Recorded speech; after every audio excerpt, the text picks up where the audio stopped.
I knew something was wrong before I even put my key in the lock. The faint sound of cartoons leaked through our apartment door, and toys littered the hallway carpet. Caleb's dinosaurs and what looked like the remains of Zara's craft project.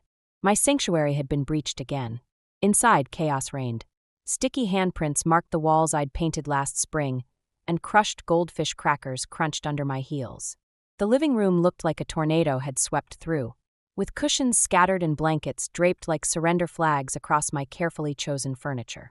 And there was Fiona, sprawled across my leather couch, sound asleep while her children demolished what remained of my orderly home. The kids barely glanced up from the TV as I entered, too engrossed in their show to acknowledge their aunt's arrival. I set my briefcase down carefully, trying to contain the anger bubbling up inside me. "Fiona." My voice came out sharper than intended. She stirred but didn't wake. The kitchen was even worse. Every cabinet stood open, their contents ransacked. A half-eaten sandwich mouldered on the counter next to an open jar of mayo. My special occasion wine glasses, a wedding gift from my grandmother, lay in glittering shards across the floor. My phone buzzed. "Eli, running late. Meeting went long. Everything okay?" I started typing, "No, everything is not okay," but deleted it. Instead, I wrote, "When exactly were you planning to tell me your sister was moving in?" The 3 dots appeared, disappeared, appeared again.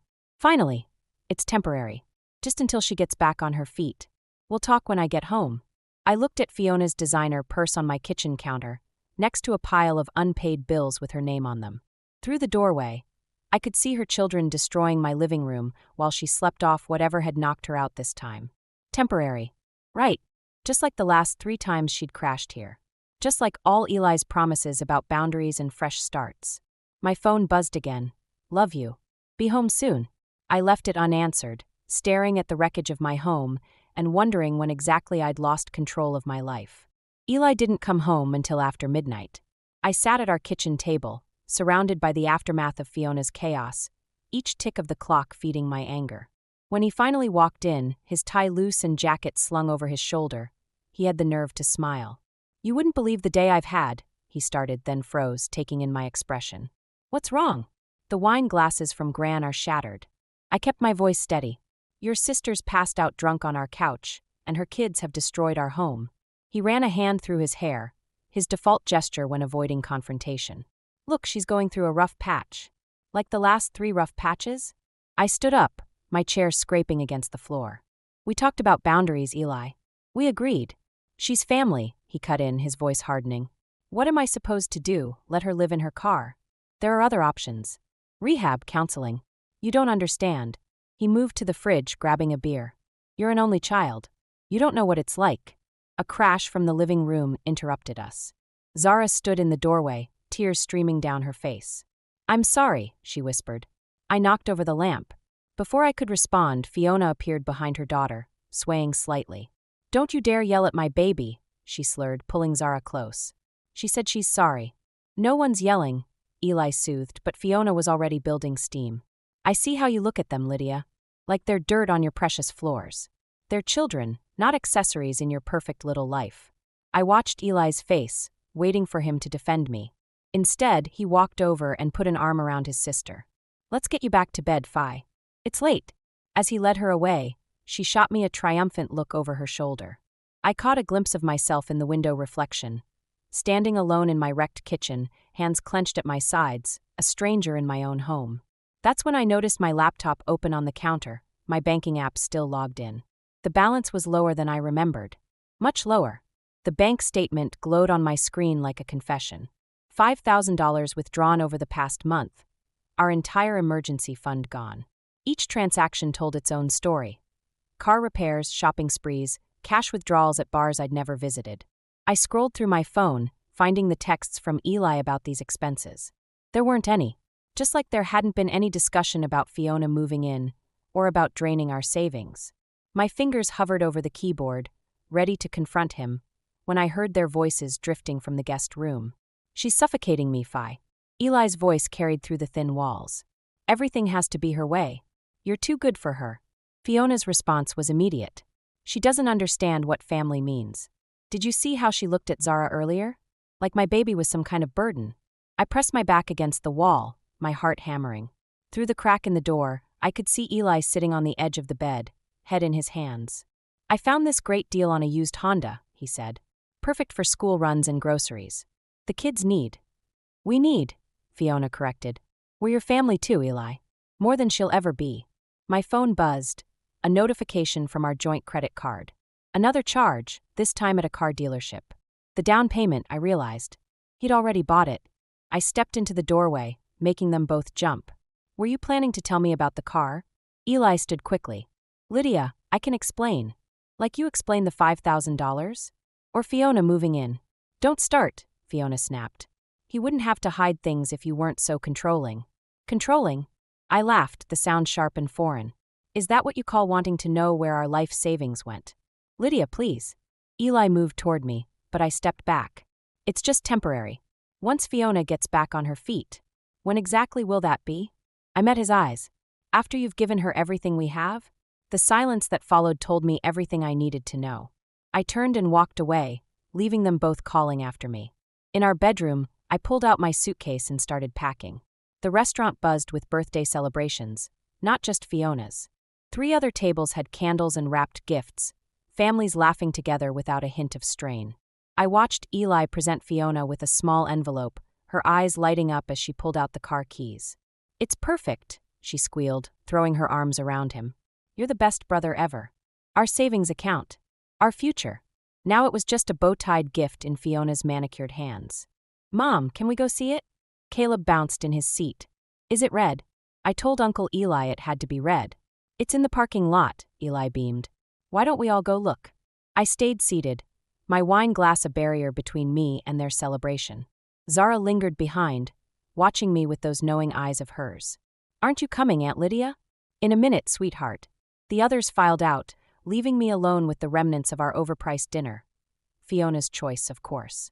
My phone lit up with a notification. Another charge, this time for insurance on the new car. When they returned, Fiona was practically glowing. I can't believe you remembered I wanted the silver one. She grabbed Eli's arm. We should celebrate properly. That new club downtown. Actually, I cut in, my voice steady despite the rage burning in my chest. We need to discuss how you're planning to make the payments. The table went silent. Eli's jaw tightened. Lydia, not now.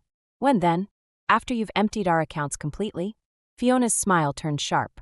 My brother is kind enough to help his family. Unlike some people. Family? I laughed. Is that what you call taking advantage of him? Of us? Mom, Zara whispered, tugging at Fiona's sleeve. People are staring. They were. But I couldn't stop. 3 months of silence exploded out of me like shrapnel. You want to talk about family?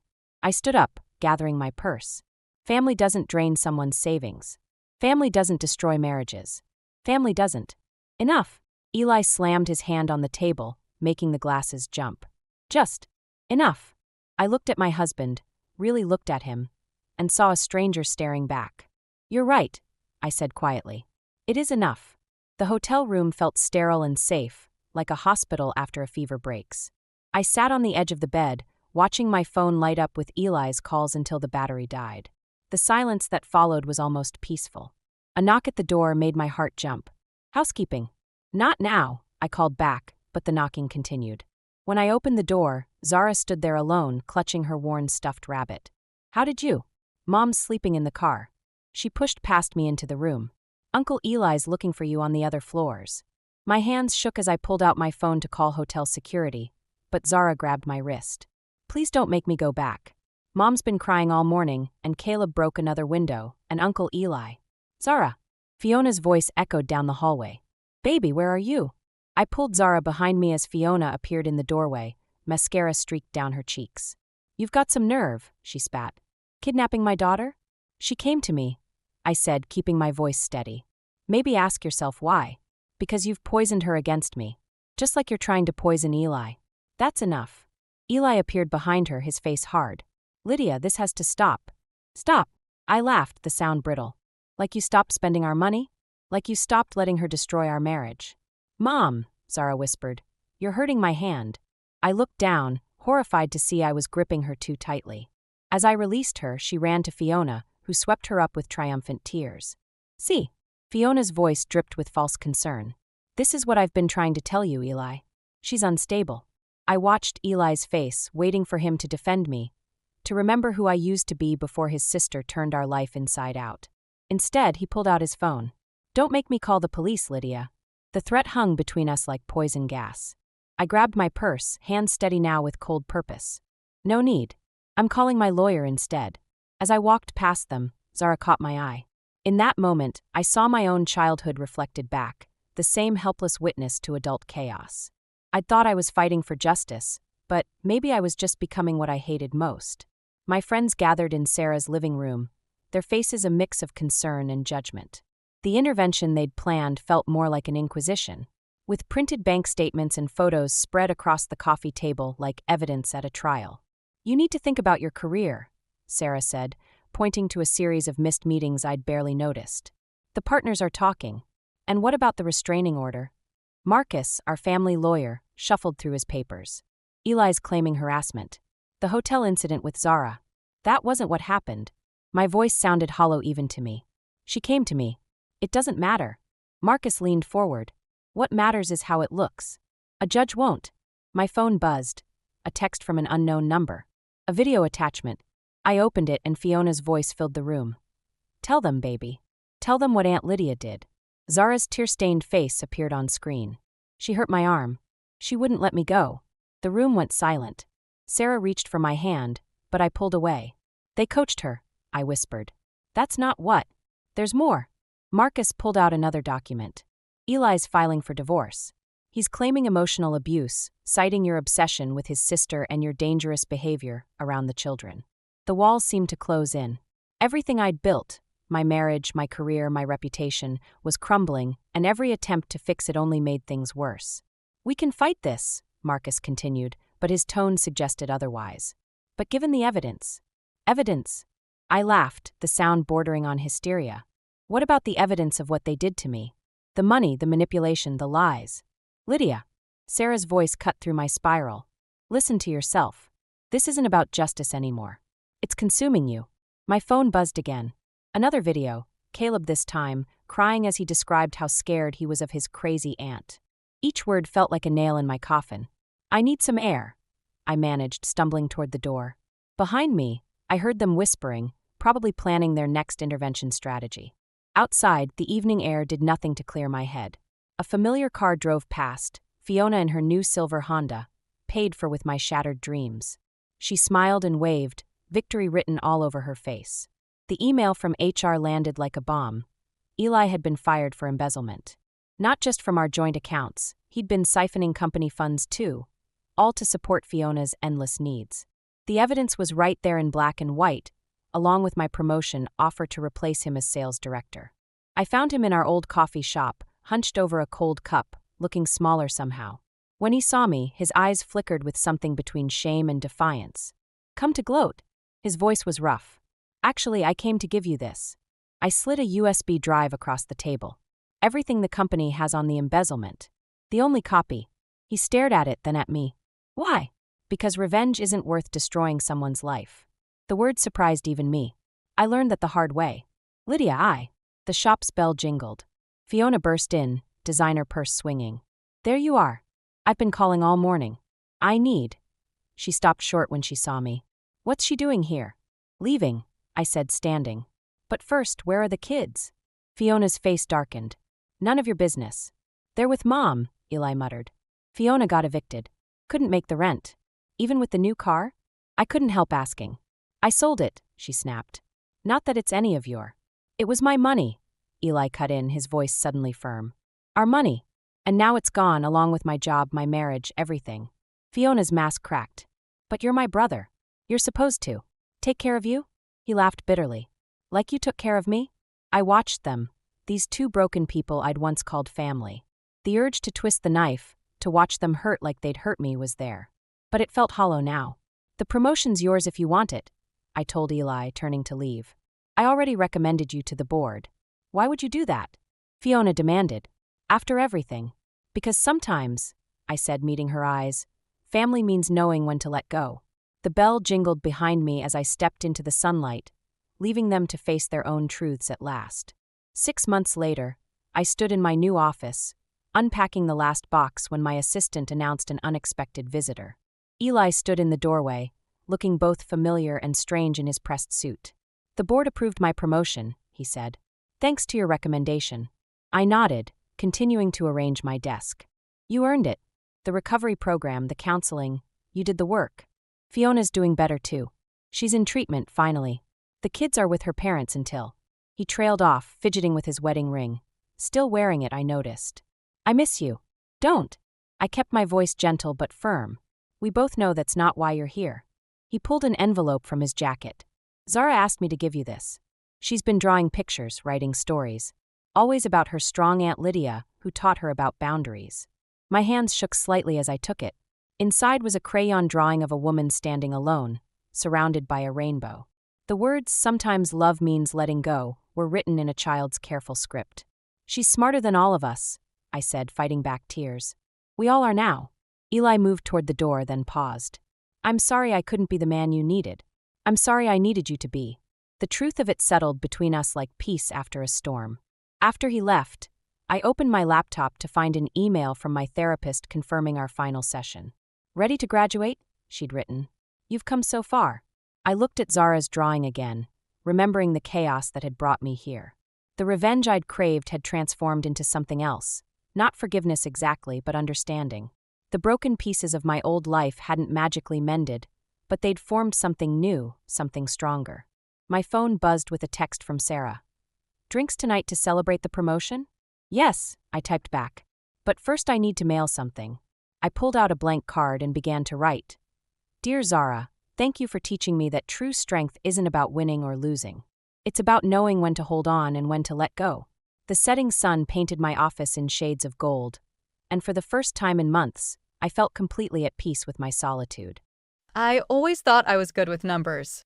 As an accountant, it's kind of my thing. I was in the middle of reviewing a blueprint for a new city park when my phone buzzed angrily on the desk. It was Mom. Her voice, usually so composed, was a hurricane of sobs and broken words. "Harper, it's the cabin." "Tessa, I don't know what to do." My heart sank. The cabin was our family's sanctuary, a place where we'd spent countless summers. But now it sounded like Tessa had turned it into a war zone. I could almost hear the echoes of shattered glass and the chaos of a party gone wrong through the phone. "Mom, slow down," I said, trying to keep my voice steady. "What happened?" She took a shaky breath. "Tessa threw a party. A big one. There's damage everywhere. Your father and I are we're too old for this, Harper." I glanced at the clock, the hands mocking me with their relentless ticking. My name is Harper, and I'm the eldest daughter in a family that's slowly unraveling. I'm an urban planner by trade, but lately it feels like I'm more of a crisis manager for the Winslow clan. "Okay, I'll handle it," I promised, though the words felt heavy. I hung up and sat back, the weight of responsibility pressing down on me like a physical force. I couldn't help but feel a mix of anticipation and dread. Tessa's antics were nothing new, but this was a new level of reckless. I grabbed my keys, telling myself that this time things would be different. This time I'd confront her. The drive to the cabin was a blur of autumn leaves and winding roads, my mind replaying every argument Tessa and I had ever had. She was always the golden child, charming her way out of trouble while I was left to pick up the pieces. But this wasn't just about me anymore.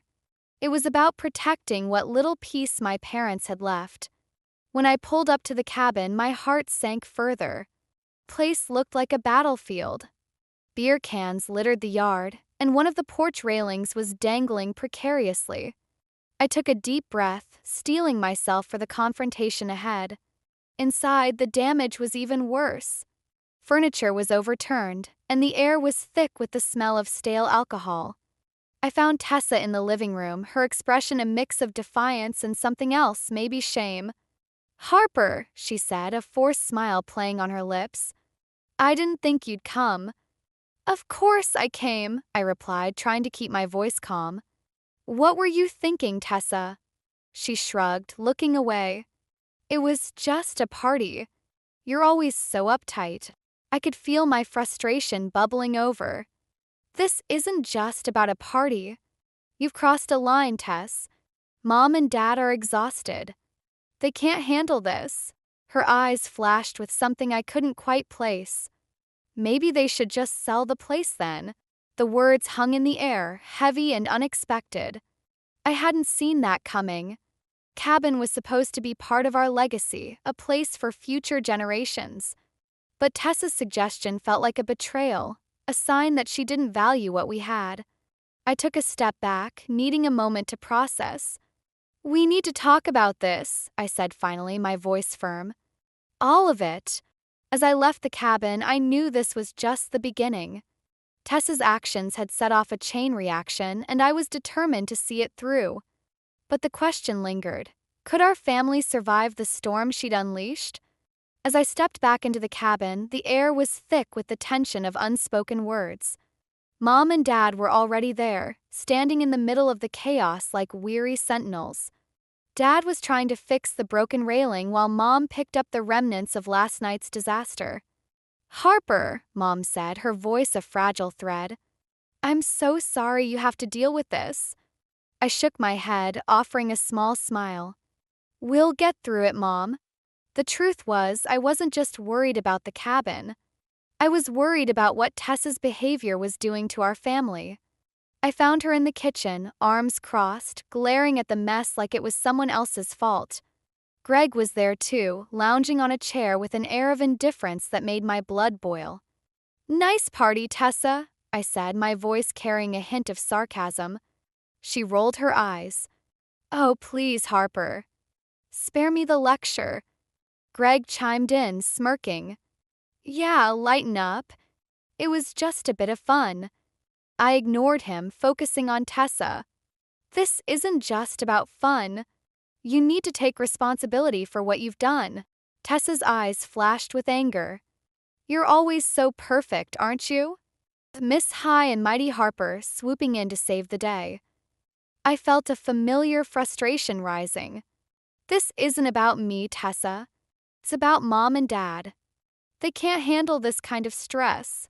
She looked away, a flicker of something softer crossing her face. "Maybe I wouldn't have to act out if you didn't always make me feel like the screw-up." That caught me off guard. I hadn't expected her to admit to feeling overshadowed. But before I could respond, she stormed out, leaving the air crackling with unresolved tension.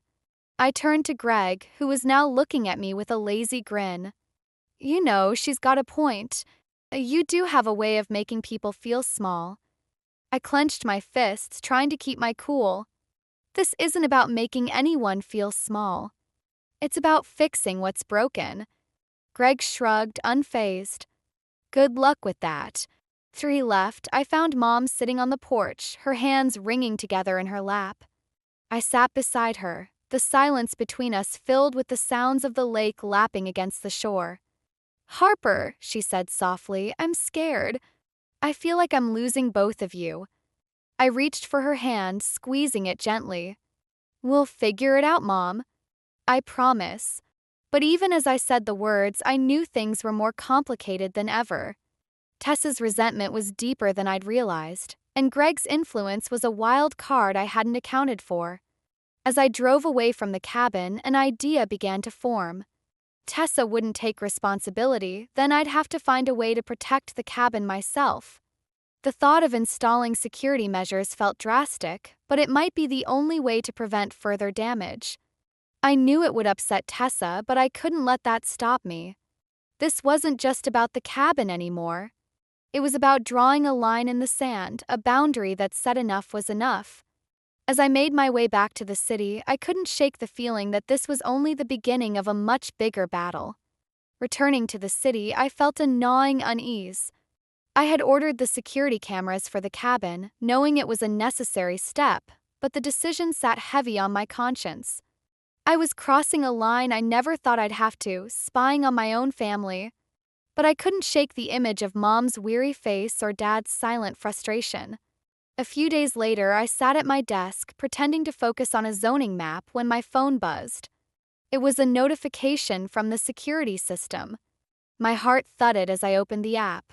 revealing footage of Tessa and Greg hosting yet another gathering at the cabin. This time, it was more than a party. It was a full-blown event, complete with strangers traipsing through the property like it was their own. I sat back, the weight of betrayal settling over me like a thick fog. How could she do this again? I knew I had to show the footage to Mom and Dad, but the thought of their heartbreak made my stomach churn. Later that evening, I found myself at my parents' house, the footage loaded on my laptop. Dad was in the living room, his eyes on the television but his mind clearly elsewhere. Mom was in the kitchen, the clatter of dishes a comforting, familiar sound. "Hey, Mom, Dad," I began, trying to keep my voice steady. "We need to talk."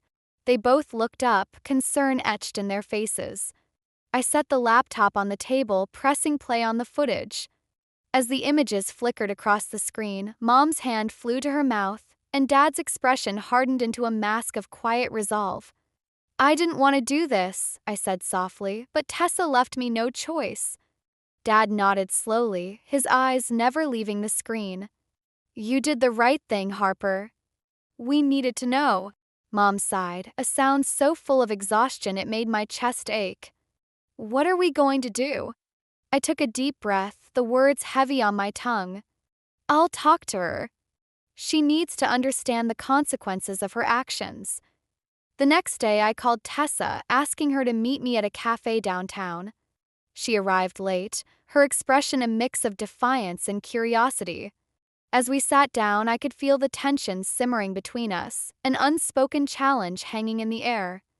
"I saw the footage," I said, cutting straight to the point. Her eyes narrowed. "You're spying on me now?" "I'm protecting Mom and Dad," I replied, meeting her gaze.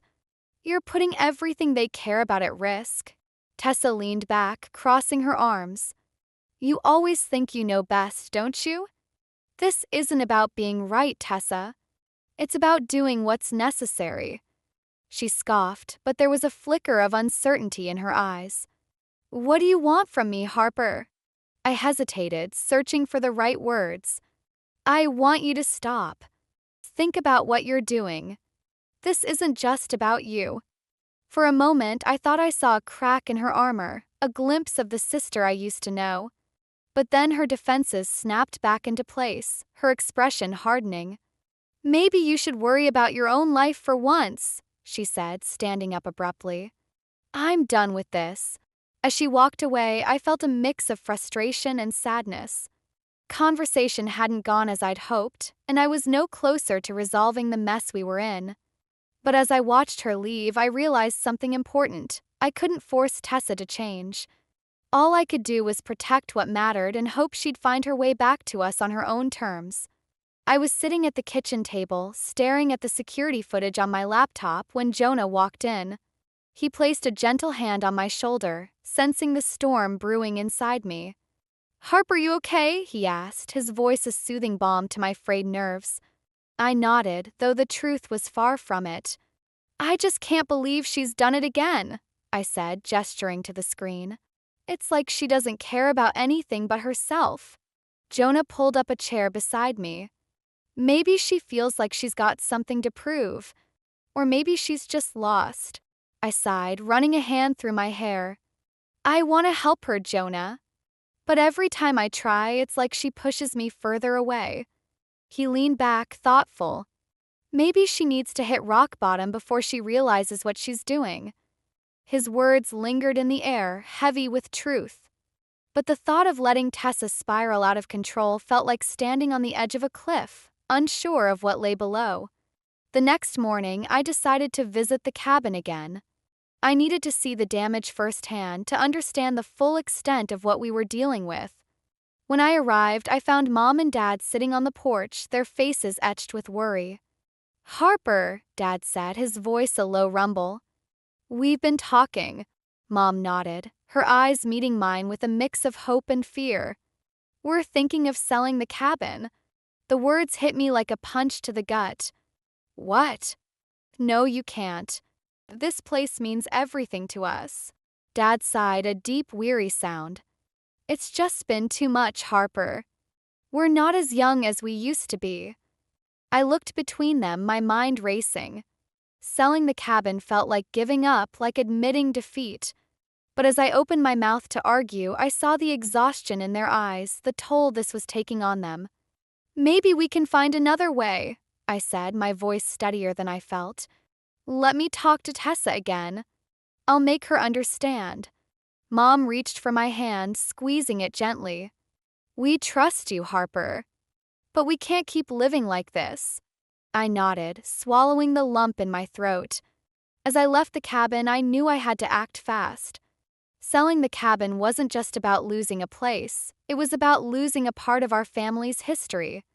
Back in the city, I decided to confront Tessa once more. I found her at a park, watching Mia and Oliver play. She looked up as I approached, her expression guarded. We need to talk, I said, sitting beside her. She raised an eyebrow, a hint of defiance in her eyes. About what? More lectures? No, I replied, keeping my tone calm. About the cabin. Mom and Dad are thinking of selling it. Her eyes widened in surprise, the bravado slipping for a moment. They wouldn't. They might, I said, watching her closely. Unless we can show them things will change. She was silent, her gaze fixed on the children. I didn't realize it had gotten that bad, she admitted, her voice softer. I nodded, feeling a flicker of hope. We need to find a way to fix this, Tessa. Together. For the first time, she didn't argue. Instead, she nodded, a small but significant gesture. It wasn't a solution, but it was a start. As I left the park, I felt a shift in the air, a sense that maybe, just maybe, things could change. But the question remained. Could we pull together before it was too late? I was back at the cabin, pacing the living room, the weight of the world pressing down on my shoulders. Every creak of the floorboards seemed to echo with the tension between Tessa and me. I had hoped our last conversation would be a turning point, but instead it felt like we were teetering on the edge of a cliff. The door swung open and Tessa walked in, her expression a mix of defiance and something else, anxiety maybe. She didn't waste time with pleasantries.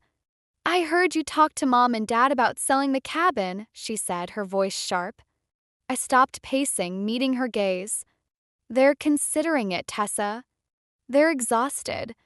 She crossed her arms, a defensive posture that was all too familiar. And you think that's a good idea? I think it's their decision, I replied, trying to keep my voice steady. But I also think we need to show them things can change. Her eyes narrowed, suspicion creeping in. So, what's your plan? More spying? More telling them what to do? I took a deep breath, choosing my words carefully. I just want us to fix this together. But we can't do that if you keep pushing everyone away. She scoffed, the sound bitter. You always think you know best, Harper. Always playing the hero. The accusation stung, but I pushed it aside. This isn't about being a hero. It's about saving what matters. She opened her mouth to retort, but before she could, Greg strolled in, his presence like a cold wind. What's going on here? He asked, his tone casual but his eyes calculating. Tessa shot him a look, a silent communication passing between them.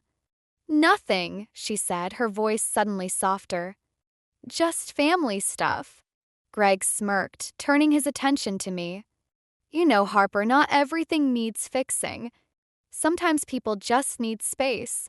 His words were like a veiled threat, a suggestion that maybe I was the problem. I felt my patience wearing thin, the frustration bubbling beneath the surface. Space isn't going to solve this, I said firmly. We need to act before it's too late. Greg shrugged, an infuriatingly casual gesture. Maybe you should let Tessa handle her own life. I turned to Tessa, searching her face for some sign of understanding. Tessa, please. We need to work together on this. She hesitated, her defenses flickering for a moment. But then she shook her head, stepping back into Greg's shadow. I'll think about it, she said, her voice distant. As they left, I felt a surge of helplessness. The situation was spiraling out of control, and I was running out of options. My mind raced, trying to find a way to break through the wall Tessa had built around herself. Later that night, as I sat on the porch staring out at the moonlit lake, Jonah called. His voice was a lifeline, pulling me back from the brink. "Harper, you okay?" I sighed, the sound heavy with the weight of the day. "I don't know what to do, Jonah. It's like everything I try just pushes her further away." He paused, considering his words. "Maybe you need to change the approach. Sometimes people need to see the consequences before they can change." His words resonated, a seed of an idea taking root. Maybe it was time to show Tessa what losing the cabin would really mean. Not just for her, but for all of us. As I hung up the phone, I felt a renewed sense of purpose. It was time for a drastic step, something that would force all of us to confront the reality we were facing. I just hoped it wouldn't be too late. Cabin loomed in the distance, a silent witness to the chaos that had unfolded over the past few weeks. I had called a family meeting, hoping to finally address the issues tearing us apart. But as I stood on the porch, waiting for everyone to arrive, doubt gnawed at my resolve. Could we really fix this, or was I just setting myself up for failure? Tessa and Greg arrived first, their expressions a mix of defiance and wariness. Mom and Dad followed, their faces lined with worry. We gathered in the living room, the air thick with tension. I took a deep breath, trying to steady my nerves. "Thank you all for coming," I began, my voice betraying none of the turmoil inside. "We need to talk about what's happening with the cabin and how it's affecting us." Tessa crossed her arms, her posture defensive. "We've talked about this, Harper. You just want to control everything." I shook my head, trying to keep my frustration in check. "This isn't about control. It's about protecting what's important to us." Greg leaned back, a smirk playing on his lips. "And who decides what's important?" "You." Before I could respond, Mom spoke up, her voice trembling. "We're tired, girls. This fighting, it's tearing us apart." Dad nodded, his gaze steady. "We need to find a way to move forward." I looked at Tessa, hoping to find some sign of understanding. "Tess, I know you feel like you're being pushed aside, but we need to work together." She hesitated, her eyes flickering with uncertainty. But then Greg whispered something in her ear, and her expression hardened. "I'm tired of being treated like the problem," she snapped. "Maybe it's time I just walk away." The words hung in the air, heavy with finality. My heart sank.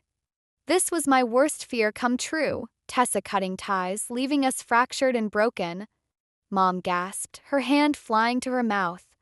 "Tessa, no." But Tessa was already standing, her decision made. "I'm done, Harper. I'm done with all of it." As she turned to leave, something inside me snapped. I couldn't let her walk away, not like this. "Tessa, wait." She paused, her back to me, the silence stretching between us like a chasm. "What?" I swallowed hard, my voice barely above a whisper. "I'm sorry. I'm sorry for everything." She turned, her eyes searching mine for sincerity. "You mean that?" "Yes," I said, the word a plea. "I just want us to be okay." For a moment, I thought I saw a flicker of hope in her eyes. But then Greg stepped forward, his presence a cold shadow. "Come on, Tess. Let's go." And just like that, she was gone, leaving me standing in the wreckage of what could have been. I sank into a chair, the weight of failure pressing down on me. Cabin felt emptier than ever, a hollow shell of the memories we had once shared.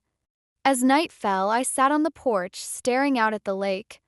The moon cast a silvery glow over the water, a stark contrast to the darkness inside me.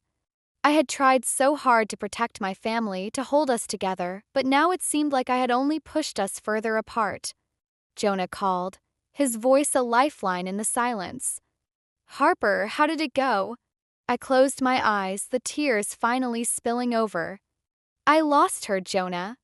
I lost her." He was silent for a moment, then spoke softly. "It's not over yet. You're stronger than you think." But as I sat there, the night stretching endlessly before me, it was hard to believe his words. The road to healing seemed impossibly long, and I wasn't sure I had the strength to walk it.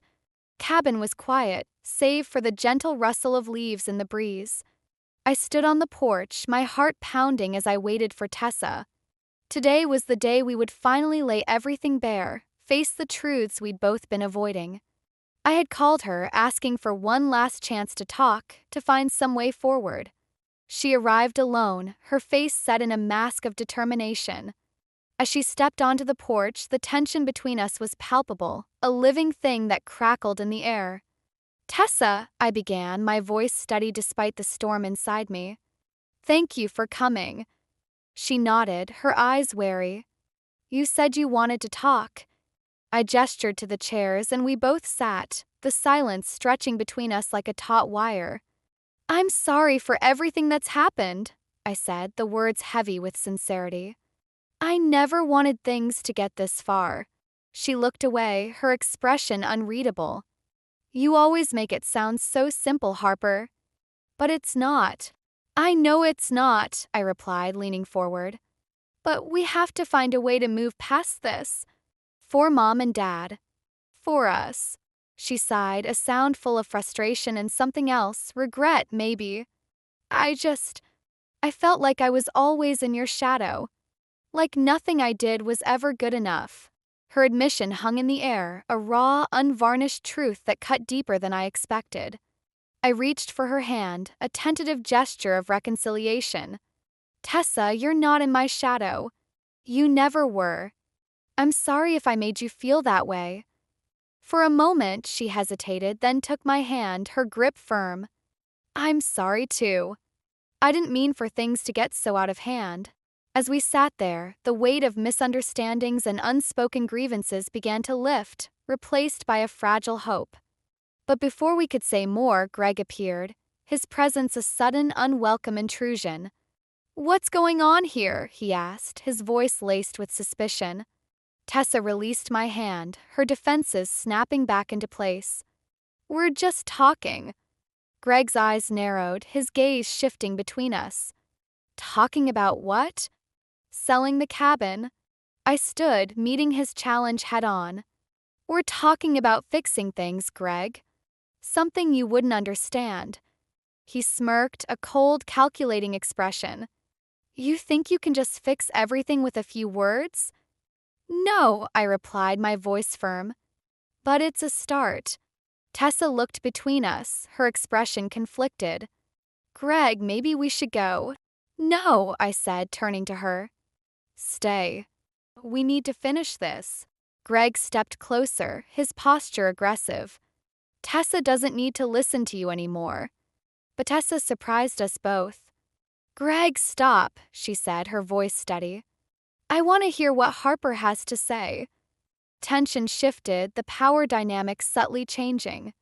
Greg faltered, his confidence shaken. "Tessa." She shook her head, a quiet determination in her eyes. "I'm tired of fighting, Greg. I just want peace."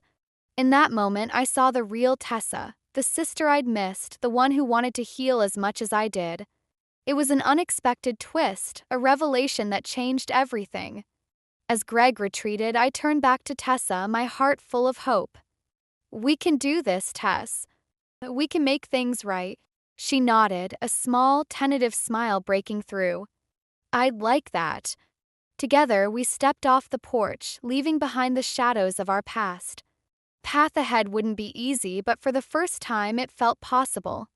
As we walked toward the lake, the themes of revenge and justice faded, replaced by the promise of forgiveness and understanding. Cabin was bathed in the warm glow of the setting sun, casting long shadows across the porch where my family had gathered. Felt surreal, seeing us all together, the tension that had once defined us now replaced by a tentative peace. Tessa sat beside me, her expression softer, more open than I'd seen in years. Mom and Dad were inside, preparing dinner, their laughter a comforting backdrop to the evening. I watched as Tessa played with Mia and Oliver on the grass, their giggles a sweet reminder of what we were working to preserve. Jonah joined me on the porch, handing me a glass of iced tea. "You did it," he said, his voice filled with quiet pride. I smiled, a genuine warmth spreading through me. "We did it," I corrected, grateful for his unwavering support. As the sun dipped below the horizon, Tessa joined us, her eyes meeting mine with a newfound understanding. "Harper, I've been thinking," she began, her voice steady. "I want to try something new. Maybe event planning. I think I'd be good at it." The idea was unexpected, but it felt right. "That sounds perfect, Tessa.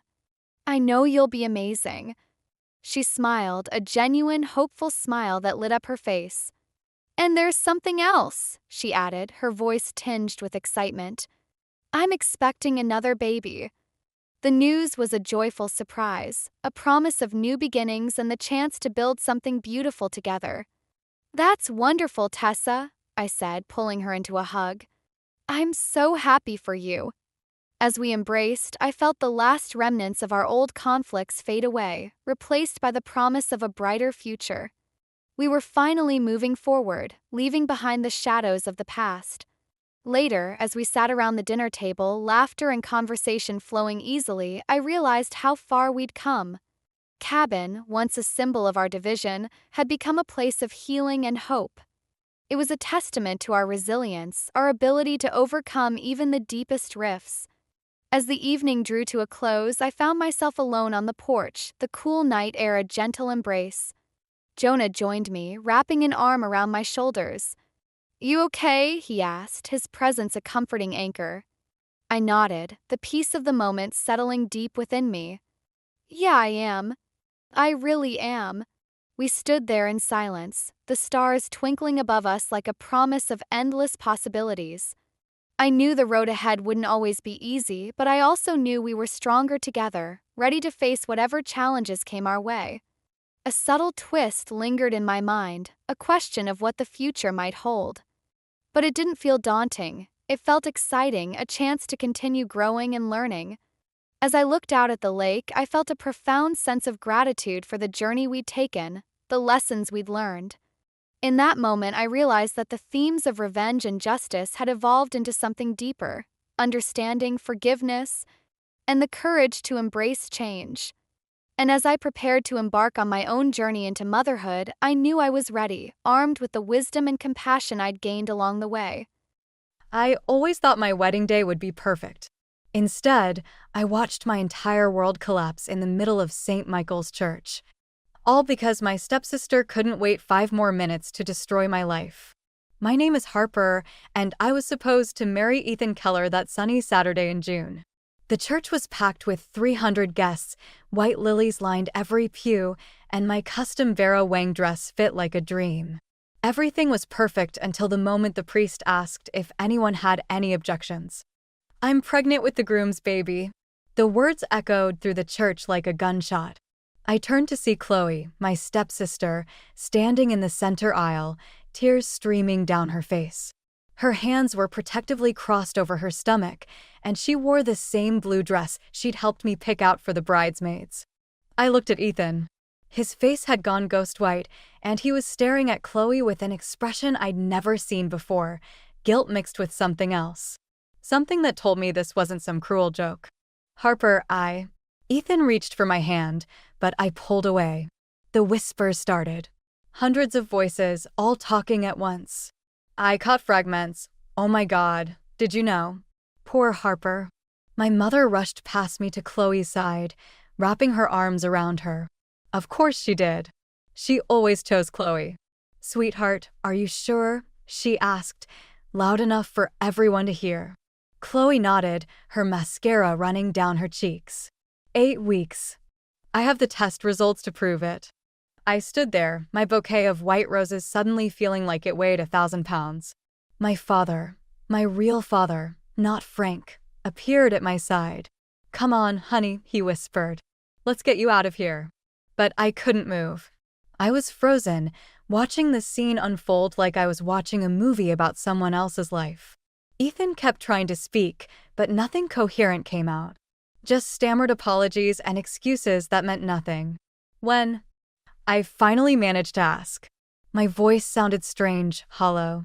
Chloe looked at me, and for a split second, I saw something in her eyes that didn't match her tears. Something that looked almost like satisfaction. "The night of your engagement party," she said softly. "We were both drunk and..." I didn't hear the rest.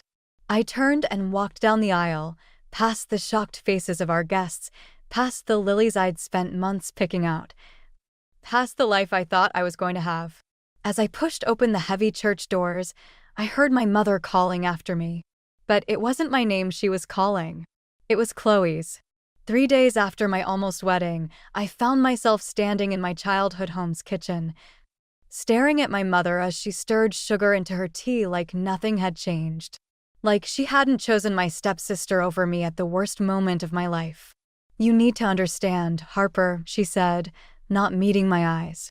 "Chloe's in a delicate situation. She needs our support right now." I gripped the counter so hard my knuckles turned white. "And what about my situation, Mom? What about the fact that my fiancé and stepsister betrayed me in front of everyone we know? These things happen, sweetheart. People make mistakes." She took a sip of her tea. "Besides, Chloe's carrying a baby. Your niece or nephew." The casual way she said it made my stomach turn. Through the kitchen window, I could see Chloe in the backyard, talking on her phone, laughing like she hadn't just blown up my entire life. "Where's Frank?" I asked, changing the subject before I said something I couldn't take back. "At work. He's having a hard time with all this." She paused, then added, "He wants everyone to get along." "Of course he does." I laughed, but there was no humor in it. Heaven forbid anyone hold his precious daughter accountable for anything. The back door opened and Chloe walked in.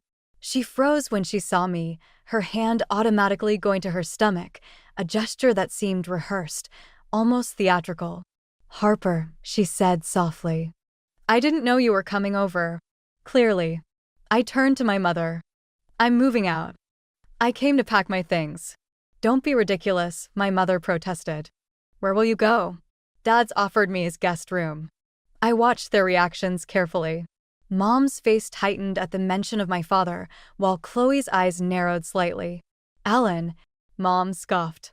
"He's hardly been around for the past decade, and now suddenly he's father of the year? At least he's on my side," I shot back. Chloe stepped forward, tears welling up in her eyes. "Harper, please. We're still family. We can work through this." Something in her voice caught my attention, a slight tremor that didn't quite match her perfect tears. I'd heard that tone before, usually right before she got exactly what she wanted. "Family?" I picked up my car keys from the counter. Family doesn't sleep with family's fiancé. As I headed for the stairs, I heard my mother comfort Chloe. "Think of the baby, sweetie. You need to stay calm." I paused mid-step, a strange thought hitting me. For someone 8 weeks pregnant, Chloe had been drinking champagne at my engagement party. I remembered because she'd made a show of toasting to my happiness. That's when the first seed of doubt took root. My father's guest room became my sanctuary over the next week. While unpacking my boxes, I found an old photo album I'd forgotten about. Inside were pictures from the day Frank and Mom got married, when Chloe first became my stepsister. She was 16 then, all innocent smiles and perfectly rehearsed charm. I remember that day, Dad said from the doorway, making me jump. He was holding 2 mugs of coffee. Chloe had quite the meltdown at the reception. I accepted the coffee, frowning. "What meltdown?" "I don't remember that." "You wouldn't. Your mother and Frank worked hard to keep it quiet." He sat on the edge of the bed. Chloe threatened to run away because she wasn't getting enough attention. Even faked a panic attack during the first dance. The coffee suddenly tasted bitter. "Why are you telling me this now?" "Because it wasn't the first time she pulled something like that, and it certainly wasn't the last." He pulled out his phone, scrolling through some files. "Remember your law school graduation? When Chloe had that emergency appendectomy?" The memory hit differently now. "Wait, was that fake?" Dad nodded. I checked the hospital records. No surgery that day, not even an admission. My hands started shaking. "How do you know all this?" "I'm still on the hospital's board of directors, Harper. And after what happened at the wedding, I did some digging." He paused, studying my face. "There's more. A lot more." Just then, my phone buzzed with a text from my mother. "Chloe had her first ultrasound today. Everything looks perfect. Wish you'd been there." I showed Dad the message. He read it, then asked, Did you know it's impossible to see much of anything on an ultrasound at 8 weeks besides a gestational sac? The pieces started falling into place. The champagne at the engagement party, the perfectly timed wedding interruption, the rehearsed tears. My lawyer's mind kicked into gear, analyzing patterns and collecting evidence. I need proof, I said, more to myself than to Dad. Real proof. I might know someone who can help. He pulled out a business card. Rita Monroe. She's discreet, thorough, and owes me a favor. I stared at the card, thinking about Chloe's smug face at the wedding, my mother's blind support, and Ethan's guilty confusion. Something wasn't adding up, and I needed to know why. One more thing, Dad added, his voice careful. Rita found something interesting about the timing of Frank and Carol's engagement 15 years ago. Apparently, Chloe had quite a lot to do with your mother leaving me. I felt the ground shift beneath me again, but this time, instead of despair, I felt something else. Determination. Call her, I said, gripping the business card. I want to know everything. Rita Monroe's office wasn't what I expected. No frosted glass door with a detective's name stenciled on it, just a modern co-working space filled with startups and freelancers. She wore yoga pants and a blazer, looking more like a tech entrepreneur than a private investigator. Your father mentioned you're a lawyer, she said, sliding a manila folder across her desk. So I'll be direct. Chloe's done this before. I opened the folder and found myself staring at a series of social media posts from 3 years ago. Chloe, looking distraught, announcing a pregnancy. Sympathy comments flooded each post. 2 months later, a heartbreaking miscarriage announcement. Keep reading, Rita said. The next set of documents showed medical records. Or rather, the lack of them. No pregnancy tests, no doctor visits, nothing to support her claims. There's more, Rita continued. Remember Thomas Green? My stomach lurched. Thomas had been Chloe's boyfriend during college. He died in a car accident. After Chloe accused him of cheating, she posted about catching him with another woman the night before the crash. Rita pulled up an old news article, but traffic cameras show he was alone at a gas station when she claimed to have seen him. He was rushing to confront her about the lie when he lost control of his car. My hands started shaking. Does my mother know about any of this? Your mother believes what she wants to believe. But here's what's interesting. Rita pulled out her phone and played a recording. Chloe's voice filled the room, talking to someone at what sounded like a cafe. Of course I'm not really pregnant, Chloe laughed. But you should have seen Harper's face when I said it was Ethan's. God, she actually thought she could have the perfect life while I got nothing. Again. I felt sick. When was this recorded? Yesterday. My contact at the cafe got it during Chloe's lunch with her friend. Rita paused the recording. But there's something else you should hear. The recording continued, and Chloe's next words made my blood run cold. Mom helped me plan the whole thing. She never wanted Harper to marry Ethan anyway. Said he wasn't good enough for her precious first daughter. I stood up so quickly my chair toppled over. My mother helped plan this? Careful, Harper, Rita warned. You're sitting on a powder keg of family secrets. The question is, what are you going to do with this information? I thought about Thomas, about the lives Chloe had ruined with her lies, about my mother's betrayal. The lawyer in me wanted justice, but the daughter in me felt something breaking. I want to know everything, I said finally. Every lie, every manipulation. And then I want them both to face what they've done. Rita nodded slowly. Just remember, revenge is like a boomerang. Make sure you're ready for whatever comes back.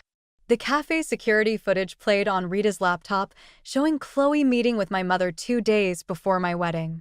They sat in a corner booth, heads close together, planning the destruction of my happiness like they were planning a birthday party. Watch this part carefully, Rita said, turning up the volume. On screen, my mother pulled out what looked like medical documents. Chloe nodded, practicing her tearful expression. They were rehearsing, I realized. Rehearsing how to break my heart. There's more, Rita continued, switching to another video. This time, it was Ethan and Chloe, but not at my engagement party. The timestamp showed it was from 3 months ago at a different bar. He really was involved? My voice cracked. Not exactly. Rita paused the footage. Watch their body language. He's uncomfortable, trying to leave. She keeps touching his arm, getting closer. Classic manipulation. The next clip showed Chloe slipping something into Ethan's drink while he was in the bathroom. My stomach lurched. We found these in her apartment. Rita handed me a prescription bottle. Strong sedatives. The toxicology report from that night shows he was heavily drugged. I felt the world tilt. She drugged him and took compromising photos while he was unconscious. Insurance, she called it in one of her texts to your mother. My phone buzzed, another text from Chloe, having terrible morning sickness. Mom says you should be here supporting your niece or nephew. Family first, right? I showed Rita the message. She pulled out another document. Her medical records from yesterday. Blood test shows no pregnancy hormones. She's not even trying to fake the medical side of this. Because she doesn't need to, I realized. Mom's backing up every lie, and Frank would never believe his precious daughter could do something like this. Rita's phone chimed. Speaking of your mother, my contact just sent this. She played a new recording, my mother's voice, sharp and clear. Of course Harper won't contest anything. She's too proud. Once the wedding's called off and everyone believes Chloe's story, Ethan's family will probably offer a settlement just to keep things quiet. Their reputation means everything to them. They plan to profit from this? The realization hit me like a physical blow. This whole thing was about money? Money, revenge, control. Take your pick. Rita closed her laptop. Question is, what are you going to do now? You've got enough evidence to destroy them both, but what? But revenge isn't always sweet, Harper. Sometimes it's poison for everyone involved. I stood up, my decision made. Then maybe it's time they tasted their own medicine. The look Rita gave me was part warning, part respect. Just remember, once you start this, there's no going back. Good, I said, gathering the evidence. Because I'm done going backward. The restaurant I chose for the confrontation was expensive enough to keep Chloe from making a scene. She arrived first, wearing a fitted dress that showed off her supposedly pregnant belly. My mother came next, then Ethan, looking confused when he saw me waiting. What's this about, Harper? My mother asked, her voice sharp with disapproval. I placed my phone on the table, pressed play, and watched their faces as Chloe's recorded voice filled our private dining room. Of course I'm not really pregnant. The color drained from Chloe's face. My mother's hand trembled as she reached for her water glass. There's more, I said, pulling out the security footage stills. Like how you drugged Ethan at the bar, Chloe. Or how you and Mom planned this whole thing for a settlement from Ethan's family. Ethan grabbed the photos, his hands shaking. I don't remember any of this. Because you were unconscious, I said quietly. She set you up, and my mother helped her do it. Harper, sweetie, my mother started, but I cut her off. Don't.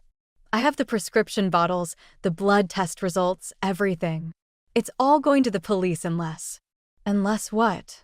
Chloe sneered, but I could see the fear in her eyes. Unless you both confess. To everything. Tonight. In front of Frank and the Kellers. That's when Chloe's mask finally cracked. She lunged across the table, knocking over glasses and sending my phone crashing to the floor. You stupid bitch. You think you can threaten me? Chloe, stop. My mother tried to grab her, but Chloe was already around the table, her fingers clawing at my face. I hadn't expected violence. As we struggled, I heard my mother screaming, Ethan trying to pull Chloe away. Then a sharp pain exploded in my temple as my head hit the corner of a chair. The last thing I saw before everything went dark was Chloe's face, twisted with something that looked like triumph. I woke up in the hospital with a concussion and a bitter realization. I'd underestimated how far Chloe would go to protect her lies. The doctors were concerned about my head injury, but more worried about the police report Chloe had filed, claiming I'd attacked her and threatened her unborn baby. My father sat beside my bed, holding a newspaper. The headline made my stomach turn. Jilted bride attacks pregnant sister in upscale restaurant. They're saying I snapped from jealousy, I whispered. That I tried to hurt her baby. Dad squeezed my hand. We'll fight this, Harper. But we both knew the truth. Chloe had outplayed me. In trying to expose her lies, I'd given her exactly what she wanted, a way to destroy me completely. 3 days after the restaurant incident, Rita called with news that changed everything. "Check your email," she said. The restaurant's backup security system caught something interesting. I opened the video on my laptop, my head still throbbing from the concussion. The footage showed Chloe arriving at the restaurant 2 hours before our meeting. She wasn't alone. A man in scrubs was with her, handing her something that looked like a medical bag. "That's Thomas Green's brother," Rita explained. "He's been helping her fake medical records for years. He confessed everything this morning." My hands started shaking. Everything? The fake pregnancy tests, the drugging incident with Ethan, even Thomas's accident. He's willing to testify. I was still watching the footage when my phone buzzed. "Ethan. Harper, you need to get to the hospital. Now. Chloe's here, and just hurry." 20 minutes later, I walked into the emergency room to find chaos. Chloe was screaming at a doctor while my mother tried to calm her down. Frank stood nearby, looking shell-shocked. Ethan was the first to see me. "They did a routine ultrasound," he said quietly. "There's no baby. There never was." Chloe spun toward me, her face contorted with rage. You did this." "No, Chloe," I said, pulling out my phone. "You did this. All of it." And Thomas Green's brother just confirmed everything. The color drained from her face. Behind her, I saw my mother sway slightly. "I don't know what you're talking about," Chloe stammered, but Frank stepped forward. "Thomas's brother?" His voice was barely a whisper. "The night Thomas died. Was no accident," I finished. "She set him up, just like she tried to set me up. Just like she drugged Ethan." "You can't prove any of this," my mother cut in, but her voice trembled. I played the security footage. Then the confession. With each revelation, Chloe seemed to shrink, her carefully constructed world crumbling around her. "Why?" Frank asked, tears in his eyes. "Chloe, why would you do this?" "Because she always gets everything," Chloe screamed, pointing at me. "The perfect career, the perfect fiancé, the perfect life. While I get nothing but leftovers." "No," I said quietly. "You get exactly what you create, Chloe. And now everyone knows exactly who you are." As security guards approached, responding to the commotion, Chloe made one last desperate move. She lunged at me again, but this time, I was ready. I stepped aside, watching as she stumbled past me into the arms of waiting officers. "I'm pressing charges," I announced, looking directly at my mother. "For everything." The last thing I saw was Chloe's mask finally shattering completely, revealing the scared, angry girl who'd been hiding behind it all along. 6 months after the hospital confrontation, I sat in the courthouse hallway, waiting for Chloe's sentencing. My mother had taken a plea deal for her role in the scheme, and Frank had filed for divorce. The family we once were had shattered completely, but somehow I felt lighter. "Ready?" my father asked, touching my shoulder. Before I could answer, I saw Ethan approaching. He looked different, older, somehow. "Harper, can we talk?" "There's nothing left to say," I started, but he held up his hand. "I know. I read Chloe's psychiatric evaluation. About her childhood, before your parents married. The abuse, the abandonment." He paused. "It doesn't excuse what she did, but maybe it explains some things." I thought about the scared little girl I'd glimpsed in Chloe's eyes that day in the hospital. Maybe. But we all have trauma, Ethan. We don't all choose to destroy people. The courtroom doors opened. As Chloe was let in, our eyes met briefly. For the first time, I saw something real in her expression, not manipulation or anger, but raw, unfiltered pain. The judge's sentence was fair, 3 years for the drugging, fraud, and assault charges. But it was her mandatory psychiatric treatment that felt like the real justice. Later that evening, I found a letter in my mailbox. My mother's handwriting. I almost threw it away, but something made me open it. "Harper, I failed you both. I thought I was protecting Chloe from becoming that broken little girl again, but in doing so, I broke something just as precious, your trust. I'm not asking for forgiveness. I'm just finally telling you the truth. I was wrong. And I'm sorry.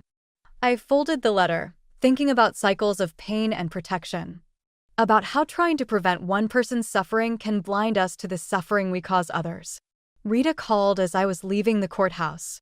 "How are you feeling?" "Like I won," I said. "But also like nobody really won at all." "That's usually how justice works," she replied. By the way, Frank asked me to look into Thomas Green's accident again. The statute of limitations isn't up yet.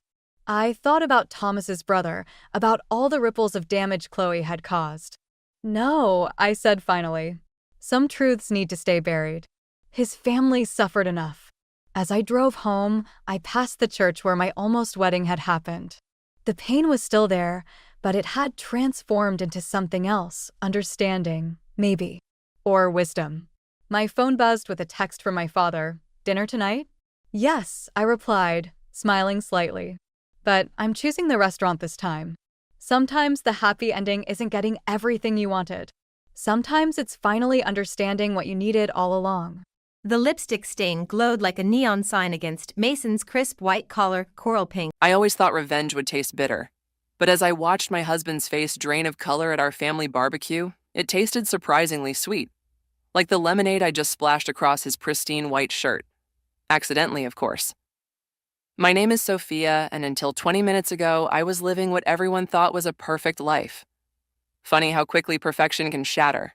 "Sophia, honey, you're making a scene," Peter whispered, dabbing at his shirt with a napkin while casting nervous glances at our gathered family members. I smiled, the kind of smile that doesn't reach your eyes. "Am I? I thought that was Giselle's job today." I turned to face my cousin, who was trying to blend into the background of our backyard gathering. "Isn't that right, Giselle? Want to tell everyone your news, or should I?" The afternoon had started normally enough. Family scattered across our newly landscaped yard. The smell of grilled steaks in the air. My brother Killian manning the grill while trading jokes with our uncles. Even Peter's mother Yvonne had shown up, despite her recent hip surgery. "Sophia." Peter's warning tone might have worked 3 months ago, before I found the hotel receipts, before I hired the private investigator, before I discovered the secret bank account. I raised my voice just enough to carry. "Everyone, I have an announcement to make." The casual chatter died down as heads turned toward us. My wonderful husband and my dear cousin have something they'd like to share with the family. Giselle stepped forward, her face ashen. "Sophia, please. We were going to tell you—" "When?" I cut her off. "After the baby arrives?" The collective gasp was almost comical. Almost. "Baby?" Yvonne's voice cracked. "Peter, what is she talking about?" Peter reached for my arm, but I stepped away. "Let's discuss this inside." "No," I said firmly.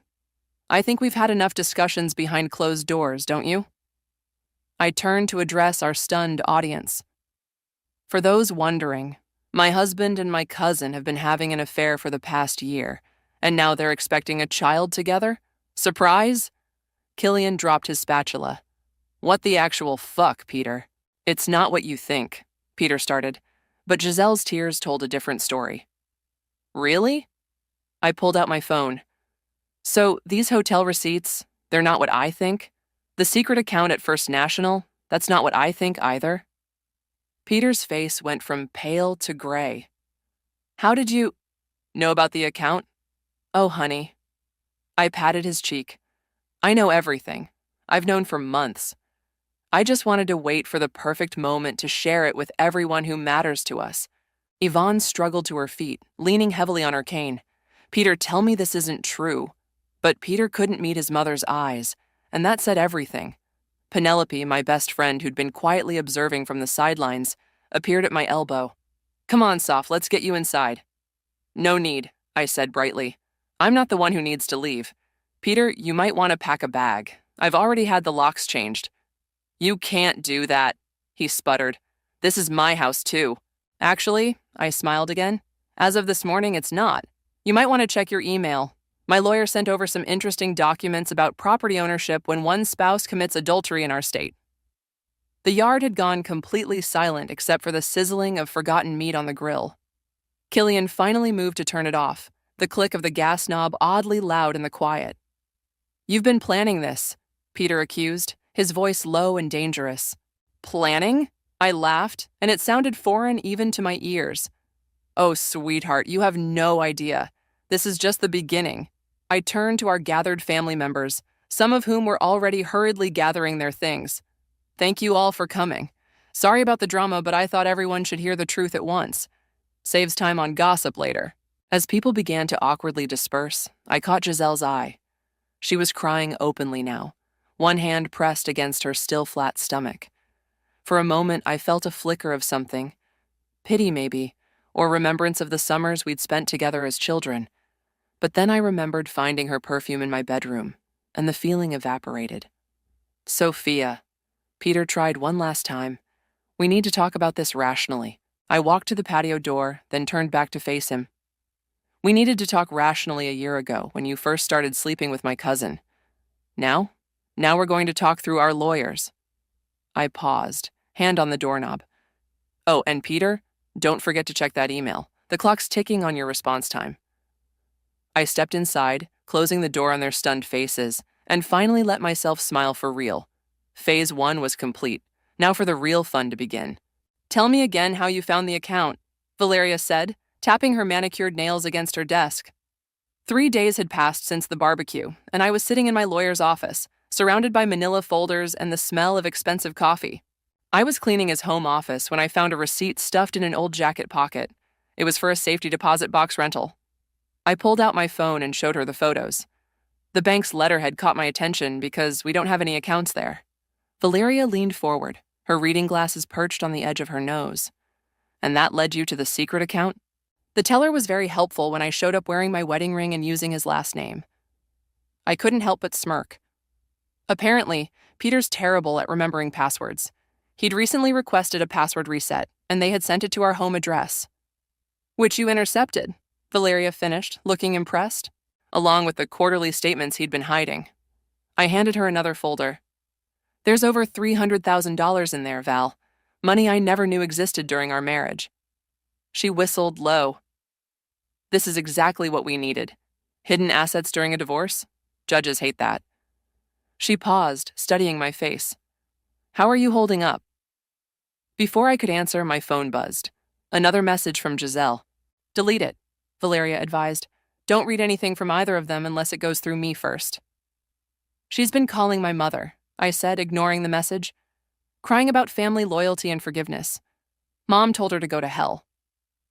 Good for your mom. Valeria stood and walked to her coffee maker. Want some? It's that Hawaiian blend you like. Please. I watched her pour 2 cups. Peter's mother showed up at my house yesterday. Valeria froze mid-pour. Tell me you didn't let her in. Actually, I did, and you'll never believe what she told me. I'm all ears. She handed me a steaming cup and settled back behind her desk. Apparently, Peter pulled the same stunt with his college girlfriend. Got her pregnant, then tried to hide money when she wanted child support.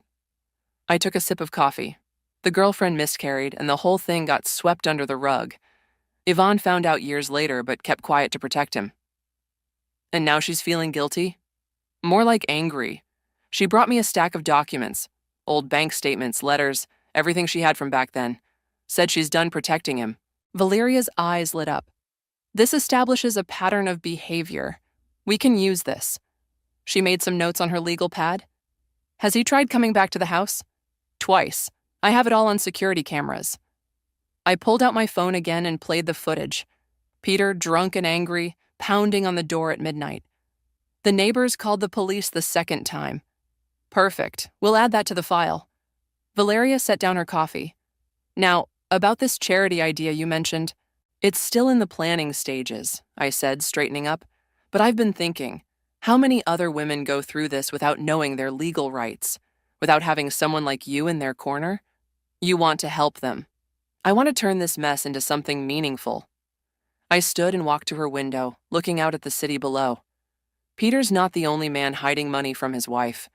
Giselle's not the only woman who betrays family for a man. Speaking of Giselle, Valeria said carefully, her husband called my office this morning. I turned sharply. What? Apparently, he just found out about everything. Wants to coordinate our legal strategies. She smiled wickedly. Turns out Giselle has some hidden assets of her own. I couldn't help but laugh. Of course she does. She always was copying me, even as kids. This is good, Sophia. Really good. Valeria started organizing the documents into neat piles. But I need you to do something for me. What's that? Stop answering the door to family members bearing gifts. Even if it's Yvonne with smoking gun evidence. Everything needs to go through proper channels now. I nodded, understanding the wisdom in her words. Anything else? Yes. That charity idea? Start working on it now. It'll look good to the judge, showing you're thinking about helping others even in the middle of all this. As I gathered my things to leave, Valeria caught my arm. One more thing. Peter's lawyer called. They want a meeting. Already? My heart skipped. They're scared, she said, grinning. They know we have something big, they just don't know what. Want me to keep them sweating? I thought about Peter's face at the barbecue, about Giselle's tears, about all the nights I'd spent alone while they were together. Let them sweat, I said. We're just getting started. Walking out of Valeria's office, I felt lighter than I had in weeks. The game was on, and for once I held all the cards. My phone buzzed again, another message from Giselle. This time I didn't even look at it before deleting it. Some bridges aren't meant to be rebuilt. Some betrayals can't be forgiven. And some revenge is best served one calculated step at a time.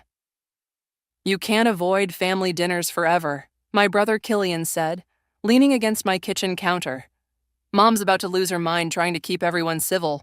I chopped vegetables with more force than necessary. I'm not avoiding anything.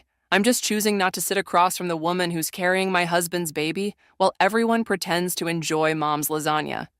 Ex-husband, Killian corrected, and Giselle won't be there tonight. She's not welcome anymore. I paused, knife hovering over a carrot. Mom banned her? Actually, Aunt Rachel did. Said she'd leave the family if anyone invited Giselle to gatherings. He stole a piece of cucumber. Pretty badass for a 60-year-old church lady. The doorbell rang, interrupting my response. Through the security camera feed on my phone, I saw Penelope juggling 2 bottles of wine. It's just Pen, I called out to Killian, who was already heading to open the door. Thank God, Penelope announced, sweeping in. Traffic was horrible, and I needed to tell you something before dinner. She stopped short, seeing Killian. Oh, hey. Don't let me stop you, he said, grabbing another cucumber slice. I'm just here to convince my sister to come to dinner. Penelope set down the wine. You have to go, Soph. Everyone's talking about how Peter showed up at the country club with Giselle yesterday. My knife slipped, nearly catching my finger. What? They were having lunch with his lawyer. Penelope pulled out her phone. Someone sent me pictures. They looked cozy. I took the phone, studying the images. Peter's hand on Giselle's back. Her obvious baby bump now visible in her fitted dress. Both of them laughing with a man in an expensive suit. That's not his regular lawyer, I said, zooming in. That's Marcus from corporate acquisitions. Killian frowned. Why would they meet with him? Because, I smiled, Peter's trying to hide his company assets. Too bad I already have copies of everything. I handed the phone back to Penelope. Valeria's going to love this. See? Killian grabbed his keys. Now you have to come to dinner. Give everyone something new to talk about besides those photos. An hour later, I was sitting at my parents' dining room table, surrounded by the heavy silence of family members trying not to mention elephants in rooms. The lasagna is delicious, Mom, Killian said, breaking the tension. Thank you, sweetie. Mom passed the garlic bread. Sophia, honey, you've barely touched yours. Before I could respond, the front door opened. Sorry I'm late, Aunt Rachel's voice carried from the hallway. You won't believe who I ran into at the pharmacy. She bustled in, her face flushed with excitement. Yvonne, poor thing could barely walk with her hip, buying pain medication all by herself, so I brought her along. Peter's mother appeared in the doorway, leaning on her cane, looking uncertain. I don't want to intrude, she started, but my mother was already up, pulling out a chair. Nonsense, your family. Mom shot me a quick, questioning look. I nodded slightly. Actually, Yvonne said, settling into her seat, I'm glad you're all here. I have something to say about Peter. The room went still. Even the ceiling fan seemed to hold its breath. I raised him better than this, she continued, her voice shaking. What he's done, what he's doing. It's unforgivable. and I want everyone to know I'm standing with Sophia. My father cleared his throat. Yvonne, you don't have to. Yes, I do. She turned to face me directly. I gave those documents to your lawyer this morning. Everything I had about Peter's past, his pattern of behavior. I'm done protecting him. Killian whistled low. Damn. Language, Mom said automatically, but she was smiling. There's more, Yvonne added. He's been calling me, asking about accessing his trust fund early, the one his grandfather left him. I set down my fork. The trust fund that doesn't mature until he's 40? She nodded. He's desperate for liquid assets. Said something about needing to move money around before court proceedings start. That's called hiding assets, I said, and it's illegal during divorce proceedings. I know. Yvonne's chin lifted. That's why I recorded the calls. The silence that followed was broken by Penelope's delighted laugh. Oh my God, I love this family. Later, as we finished Mom's tiramisu, my phone buzzed with a text from Valeria. Got Yvonne's documents. Peter's lawyer doesn't stand a chance. Meeting tomorrow? I looked around the table, at my supportive family, at Yvonne who chose truth over loyalty to her son, at the empty chair where Giselle used to sit, and typed back, absolutely, time to show them what we've got. Karma, I was learning, sometimes needed a little help from family, and mine was turning out to be better at revenge than I ever expected. He did what? I stared at Valeria across her desk, certain I'd misheard. Tried to empty the trust fund, she confirmed, sliding a document toward me. All $5 million, yesterday afternoon. My hands shook as I read the paperwork. But Yvonne said it couldn't be accessed until he turned 40. Exactly. Valeria's smile was predatory. He forged his mother's signature on the release documents. The bank caught it and called her immediately. Please tell me you have proof. Better. She tapped her computer screen. I have security footage from the bank. Want to see your soon-to-be ex-husband commit a felony? Before I could answer, my phone rang. Killian's name flashed on the screen.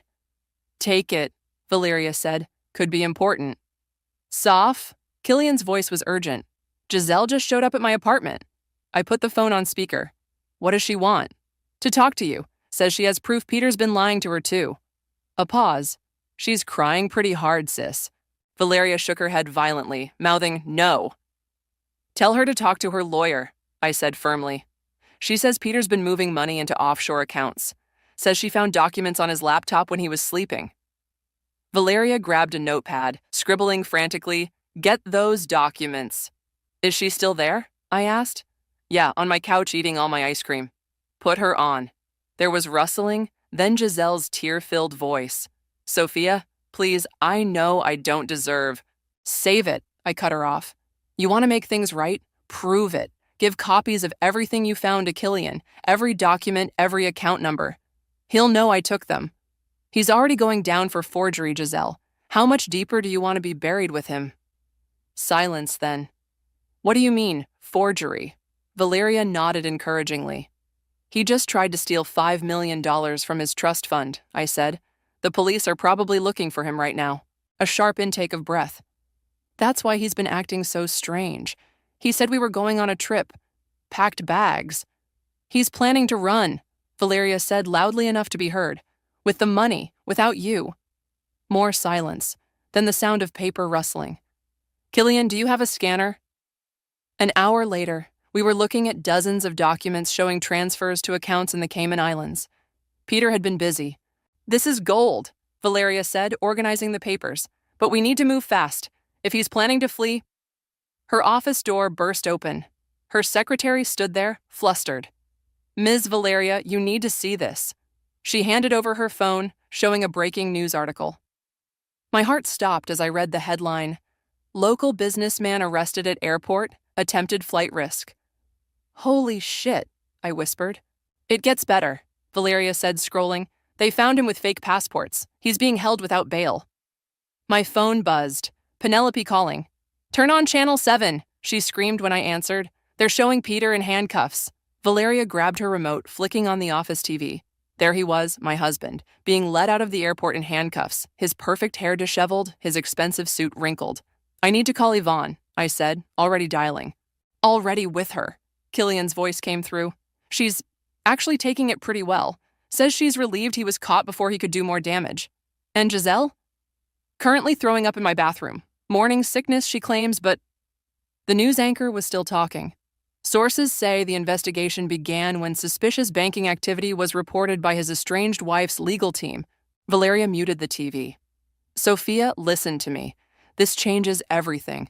With Peter in custody and facing criminal charges, we can push for an emergency hearing. Get everything frozen before he can move any more money. Do it, I said, watching Peter's face on the silent screen. He looked scared. Good. There's something else, Valeria said carefully. The charity paperwork you asked about, it just got approved. You're officially the founder of the Women's Financial Protection Network. I tore my eyes away from the TV. Already? I rushed it through, thought the timing might be useful. She smiled. Nothing says I'm the wronged party like starting a charity to help other women avoid financial fraud during divorce. My phone buzzed again, a text from Giselle. I'm sorry for everything. The documents I sent, there's more where those came from. I'll tell them everything in court. I showed the message to Valeria, who nodded approvingly. Rats jumping from a sinking ship. No, I corrected her, watching Peter's face disappear as they loaded him into a police car. Justice finally catching up. The press is going to be all over this, Penelope said, laying out outfit options on my bed. You need to look strong but not vindictive, professional but not cold. It was the morning of the emergency hearing, 1 week after Peter's arrest. He'd been released on bail, but his passport had been confiscated. How about this? I held up a navy blazer. Perfect. Penelope nodded. Powerful but not aggressive. Pair it with the cream blouse. My phone chimed with a message from Valeria. Giselle just arrived at court. She's agreeing to testify. Well, well. Penelope read over my shoulder. Amazing what the threat of being an accessory to financial fraud will do to someone's loyalty. The doorbell rang. Through the security camera, I saw Killian with coffee cups and a paper bag. Breakfast delivery, he announced, walking in. Stress eating is mandatory on court days. Did you get the chocolate croissants? Of course. He pulled them out with a flourish. I also brought Mom's lucky scarf. I took the soft blue silk, running it through my fingers. She still believes in this thing. Got her through 3 cancer treatments and Dad's heart surgery. He shrugged. Can't hurt. Another message from Valeria. Peter's lawyer requesting last-minute meeting. Should we hear them out? No, I typed back. We stick to the plan. The drive to the courthouse felt surreal. News vans lined the street, reporters clutching microphones like weapons. Head high, Penelope coached from the back seat as Killian pulled up. Remember, you're not the villain here. Valeria was waiting at the top of the courthouse steps, immaculate in a red suit. Ready? Born ready, I said, gripping Mom's scarf. Inside, the corridors buzzed with whispered conversations that died as we passed. I caught glimpses of familiar faces, country club members, business associates, all pretending they weren't staring. Then I saw him. Peter sitting with his lawyer, looking somehow smaller in his expensive suit. Our eyes met briefly before he looked away. Sophia. Giselle's voice was barely a whisper. She stood awkwardly by a water fountain, her baby bump more pronounced under her modest dress. Save it for the judge, Valeria said smoothly, steering me toward the courtroom. Wait, Giselle called. There's something you should know about the baby. I turned, despite Valeria's warning grip on my arm. It might not be Peter's, Giselle said, tears streaming. There was someone else. The corridor went silent. Even the water fountain seemed to hold its breath. You mean, I said slowly, you betrayed not just me, but Peter too. She nodded miserably. Does he know? I told him last night, that's why. She glanced at Peter, who was now watching us intently. That's why he tried to run. He said he couldn't handle another scandal. Valeria checked her watch. As fascinating as this soap opera is, we have a hearing in 5 minutes. Inside the courtroom, our team took our places. Killian and Penelope sat directly behind me, Mom's scarf draped over my chair like a good luck charm. The judge entered, a stern-faced woman with steel gray hair. Quite the media circus out there, she commented, settling into her seat. Peter's lawyer stood first. Your Honor, in light of new information, my client wishes to propose a settlement. Objection. Valeria rose smoothly. Any settlement discussions should have happened before. I'll hear it, the judge interrupted, briefly. Peter's lawyer cleared his throat. My client is willing to admit to the financial misconduct and accept full responsibility, provided certain personal matters remain private. I felt Penelope kick my chair gently. Our signal for they're desperate. Valeria smiled. Your Honor, my client has no interest in Mr. Peters' personal matters. Our concern is solely with the hidden assets, forged documents, and attempted flight with stolen funds. The funds weren't stolen, Peter burst out. That trust fund is mine. In 2 years, the judge corrected, peering at him over her glasses, and attempting to access it early through forgery is indeed theft. I watched Peter deflate, saw the moment he realized everything was crumbling. Beside him, his lawyer was frantically shuffling papers. Your Honor, Valeria continued, we have evidence of systematic financial fraud, including offshore accounts and hidden assets. We also have testimony from multiple witnesses, including Mr. Peters' own mother, about his pattern of deceptive behavior. The judge nodded. I've reviewed the documents. Most troubling. She turned to Peter. Do you understand the seriousness of these allegations? Peter stood, straightening his tie. Your Honor, I can explain. Save it for the criminal court, she cut him off. This is a hearing about asset division and protective orders, and based on the evidence before me. She paused, reviewing her notes. I'm granting the emergency motion to freeze all accounts pending full investigation. I gripped Mom's scarf, feeling the silk warm under my fingers as justice finally began to unfold. All rise. The bailiff called out as we entered the courtroom for the final hearing. 2 weeks had passed since the emergency freeze on Peter's assets, and everything had led to this moment. Valeria touched my arm as we sat down. Remember what we discussed. Let me handle the questioning. I nodded, watching Peter and his lawyer enter from the opposite door. He looked haggard, his usually perfect appearance showing signs of strain. Behind him, Giselle slipped into a back row, her hand protectively over her stomach. Quite the turnout today, the judge observed, looking at the packed courtroom. News of Peter's financial schemes had spread through our social circle like wildfire, and nobody wanted to miss the finale. Your Honor, Peter's lawyer began. Before we proceed, my client would like to make a statement. Objection, Valeria stood.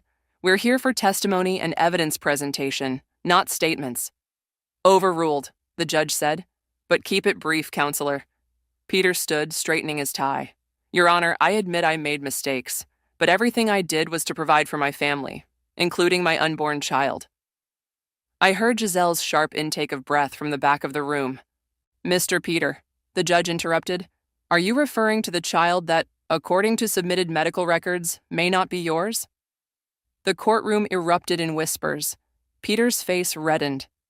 The paternity issue is irrelevant to these proceedings, his lawyer quickly interjected. On the contrary, Valeria rose. It speaks directly to the defendant's motivation for attempting to flee with stolen funds. She turned to the judge.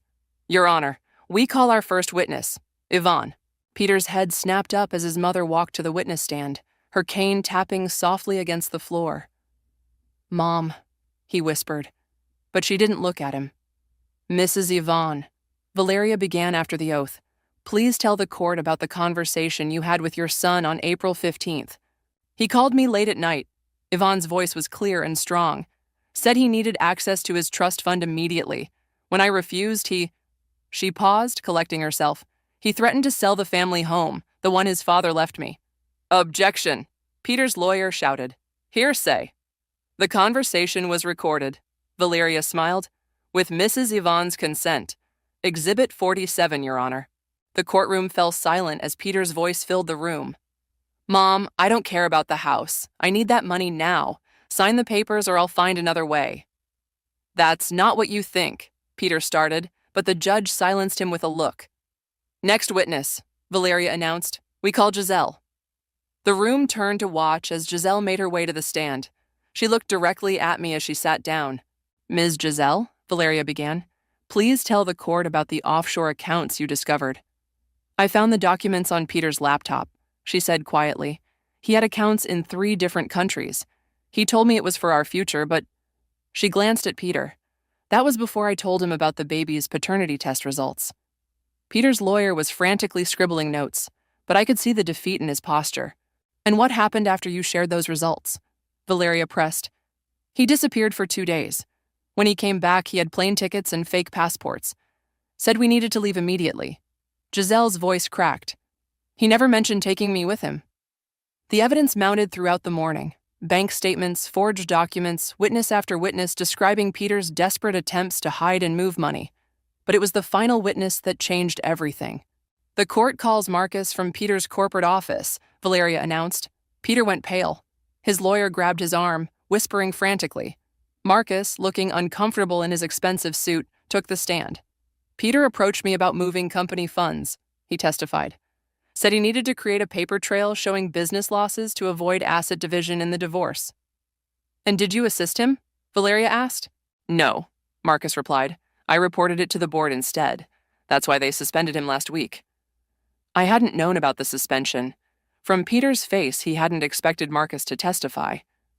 Your Honor, Valeria said, we have one final piece of evidence. She held up a USB drive. Recovered from Mr. Peter's laptop, this contains emails detailing his entire plan to defraud not just his wife, but his company and the federal government. Peter stood abruptly. That's private property. Obtained through a legal warrant, Valeria corrected. Would you like to explain these emails to the court, Mr. Peter? He sat down heavily, the fight visibly leaving him. The judge leaned forward. I've seen enough. This court will take a 1-hour recess before delivering its ruling. She fixed Peter with a stern look. I suggest you use this time to consider your position very carefully. As the bailiff let us out, I caught Yvonne's eye. She nodded once, tears streaming down her face. The truth had finally come out, and there was no hiding from it anymore. The court finds in favor of the plaintiff. The judge's voice rang out across the hushed courtroom. Mr. Peters' attempts to conceal and transfer assets during divorce proceedings show a clear pattern of fraudulent behavior. I gripped Valeria's hand under the table as the judge continued. Furthermore, the evidence of attempted flight with stolen funds, corporate fraud, and document forgery will be referred to the district attorney's office for criminal prosecution. She peered over her glasses at Peter. You're fortunate this is just a civil proceeding, Mr. Peter. Peter's lawyer stood. Your Honor, we request... Denied. She cut him off. I'm not finished. She shuffled her papers. All marital assets are to be divided as follows. The next few minutes were a blur of numbers and percentages. 70% of all assets to me. The house. Both cars. Full access to all accounts, including the offshore ones once they were recovered. Additionally, the judge continued, given Mr. Peters' attempts to defraud his employer, this court orders him to resign from his executive position and surrender all company shares as part of the settlement. Peter jumped up. You can't do that. Those shares are worth millions. Sit down, his lawyer hissed, pulling at his sleeve. Actually, I can, the judge replied calmly, and I am. Perhaps you should have considered the consequences before attempting to use company resources for personal fraud. Penelope squeezed my shoulder from behind. I could feel her grinning.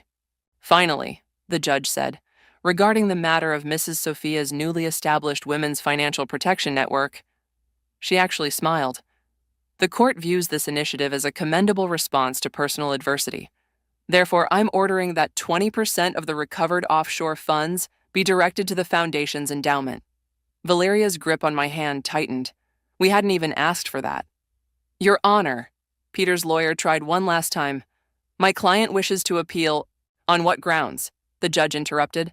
The evidence is overwhelming. Your client committed fraud, attempted to flee the country, and tried to hide millions in assets.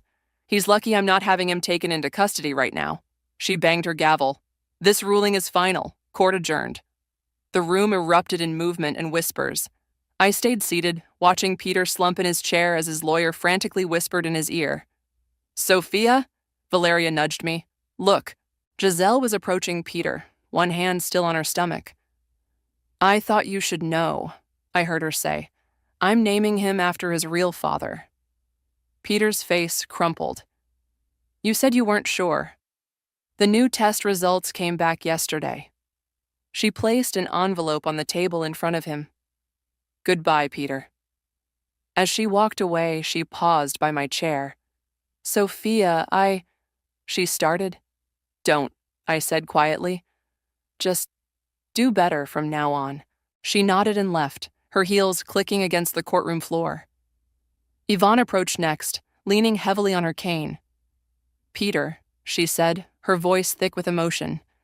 Your father would be so ashamed. Mom, please. No. She straightened up. You're my son, and I love you. But until you make this right, really right, don't come to the house. She turned to me. Sunday dinner this week? I nodded, fighting back tears. I'll bring dessert. As the courtroom cleared, Killian appeared at my side.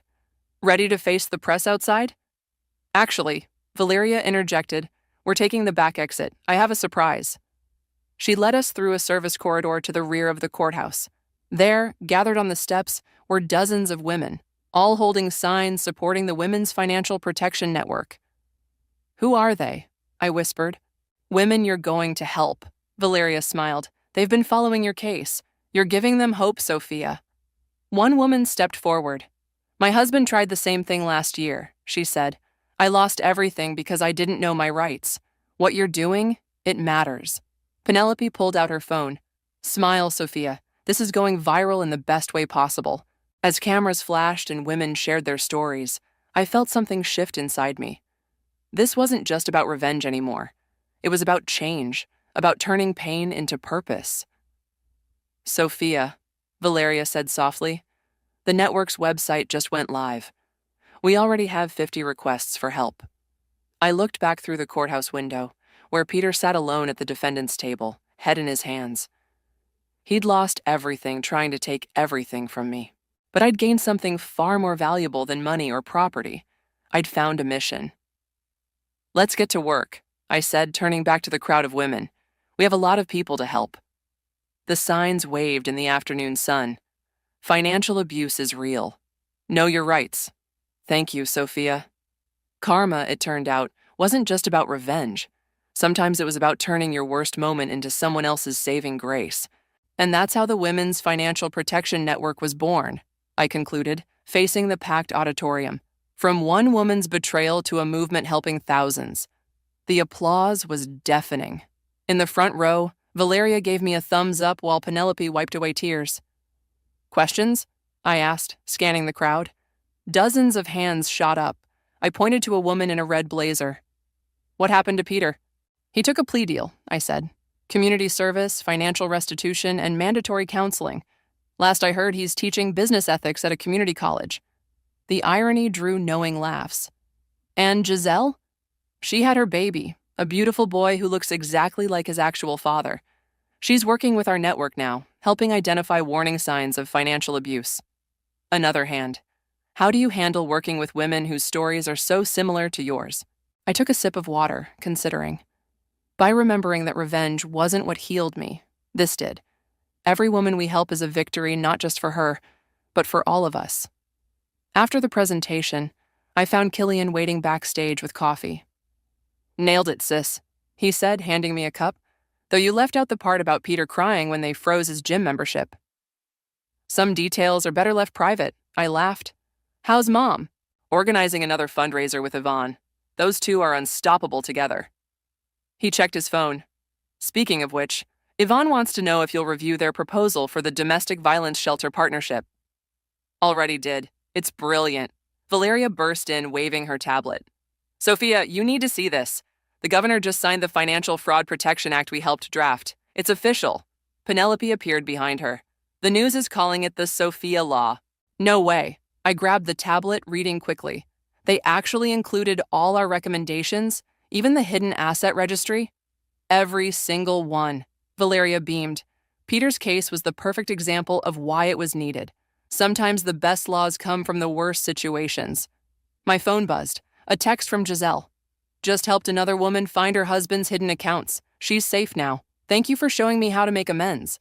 Sophia, Penelope said softly, there's someone else here to see you.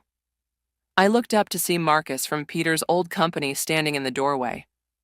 The board voted this morning, he said without preamble. They want to make the network their official charitable partner. Full funding, corporate matching for employee donations, the works. That's Peter's old company, I said, stunned. Exactly. Marcus smiled. They think it's fitting that the company he tried to defraud helps prevent others from doing the same. Later that evening, I stood in my office at the network's headquarters, looking at the wall of success stories. Hundreds of photos of women who'd reclaimed their lives, their finances, their dignity. Quite a view, isn't it? I turned to find Yvonne in the doorway, leaning on her cane. "I didn't hear you come in." "I wanted to give you something," she said, pulling an envelope from her purse. "Peter's trust fund finally matured." "Yvonne, I don't want—" "It's not for you," she interrupted.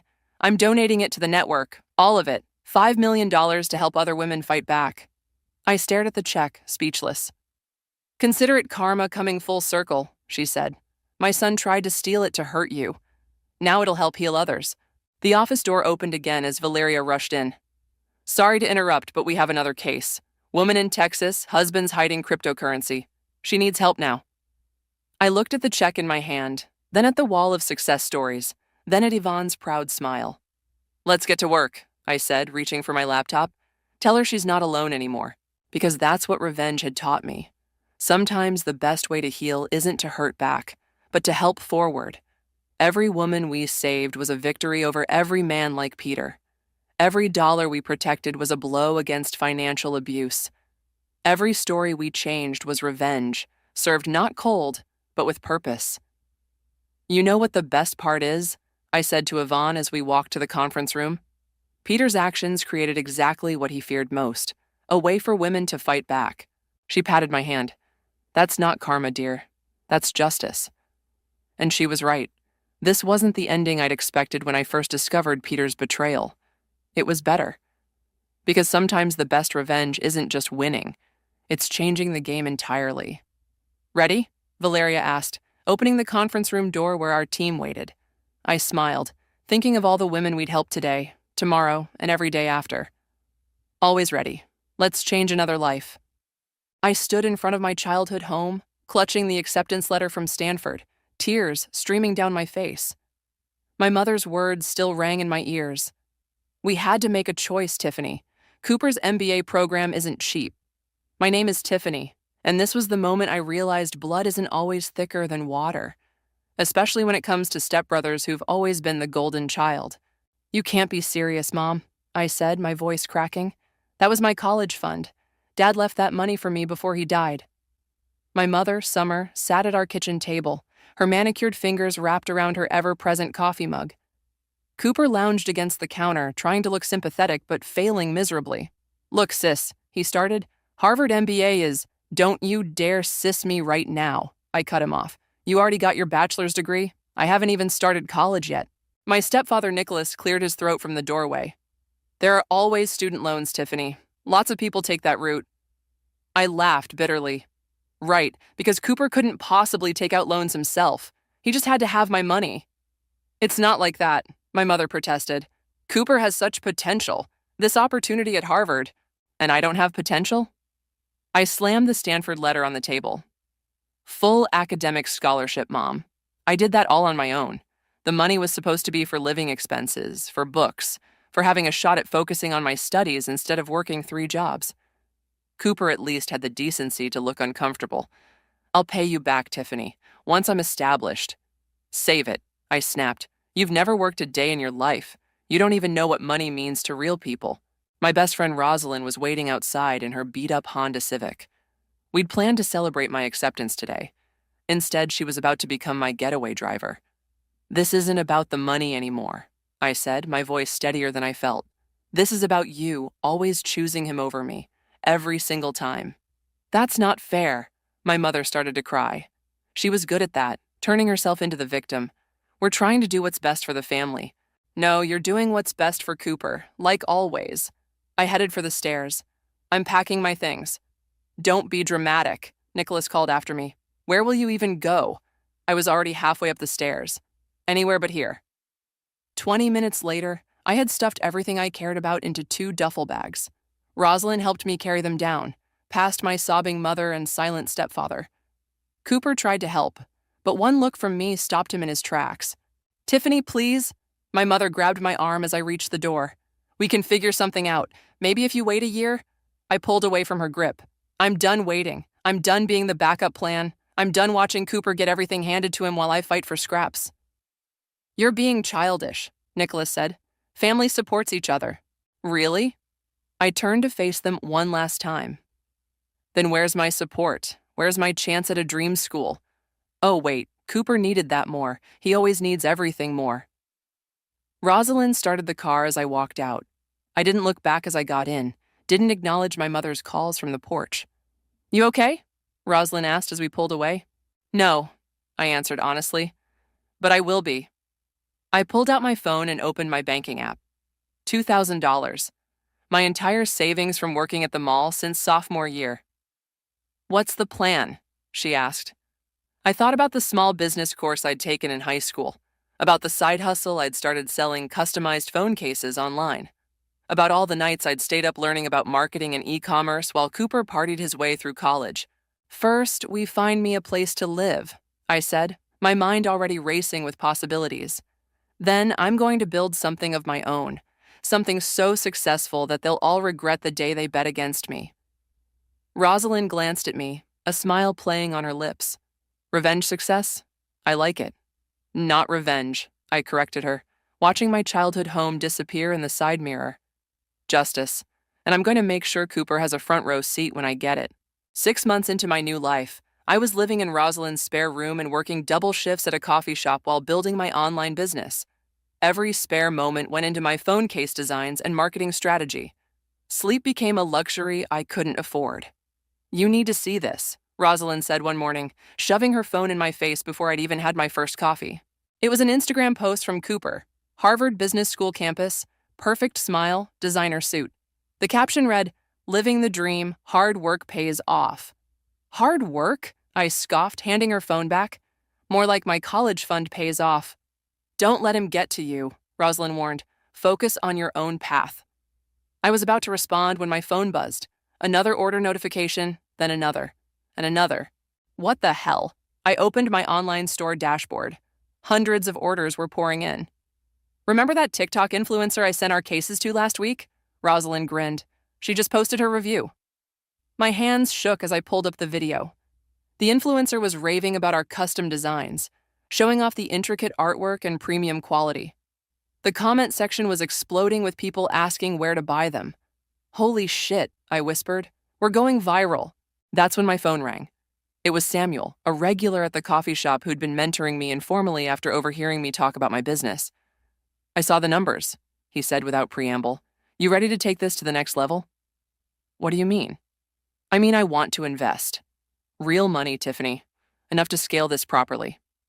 I gripped the phone tighter. Why would you do that? Because you've got something special here. Meet me at the usual spot in an hour. The usual spot was a small diner where we'd spent countless hours discussing business strategy.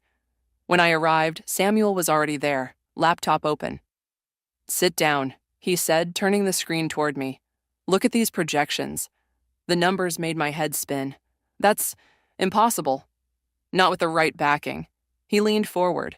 I've been watching you, Tiffany, working doubles, building your business at night, never complaining. That's the kind of dedication investors dream about. I can't pay you back right away, I admitted. This isn't a loan, it's an investment. 20% equity for $100,000 in capital. I nearly choked on my coffee. That's crazy. That's business, he smiled. And it's just the beginning. 2 weeks later, I quit the coffee shop. A month after that, we moved into our first real office space. Rosalind quit her job to become my operations manager. Your mother called again, she said one afternoon as we supervised the installation of our new printing equipment. Delete the message, I replied, not looking up from the supply chain spreadsheet I was reviewing. She says Cooper's graduation is next month. She wants you there. I finally looked up. Tell her I'm busy building the business. Cooper's education was apparently more important than mine. Savage, Rosalind grinned. I like it. Samuel walked in then, bringing the energy up as usual. Ladies, wait until you see these numbers. We're not just trending anymore. We're exploding. He pulled up our sales dashboard on the main screen. The growth curve was nearly vertical. We need to hire more people, I said, studying the data, and we need a bigger space. Already on it, Samuel replied. I've got 3 potential locations for us to look at tomorrow. That night, as I finally headed home to my new apartment, No more spare room for me. I got a text from Cooper. Hey sis, heard your business is taking off. Maybe we could grab coffee sometime? I'd love to hear about it. I stared at the message for a long moment before typing my reply. Sorry, too busy working. You know, that thing some of us have to do to succeed. Rosalind called just as I was getting ready for bed. You're not going to believe this, she said. Remember that tech magazine that interviewed you last month? You're going to be on the cover. Rising Star Under 30 feature. I sat down hard on my bed, thinking about that Stanford acceptance letter I'd clutched so tightly just 2 years ago. Send me the preview, I said.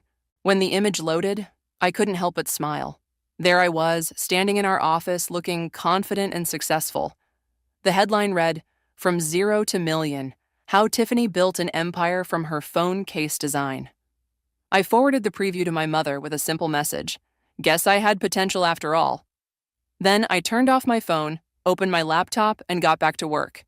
Because success, I'd learned, was the sweetest revenge of all. 3 years into running my company, I barely thought about Cooper anymore. Our custom tech accessories line had expanded into retail stores nationwide, and I was too busy managing our explosive growth to dwell on the past. Until today. Is that who I think it is?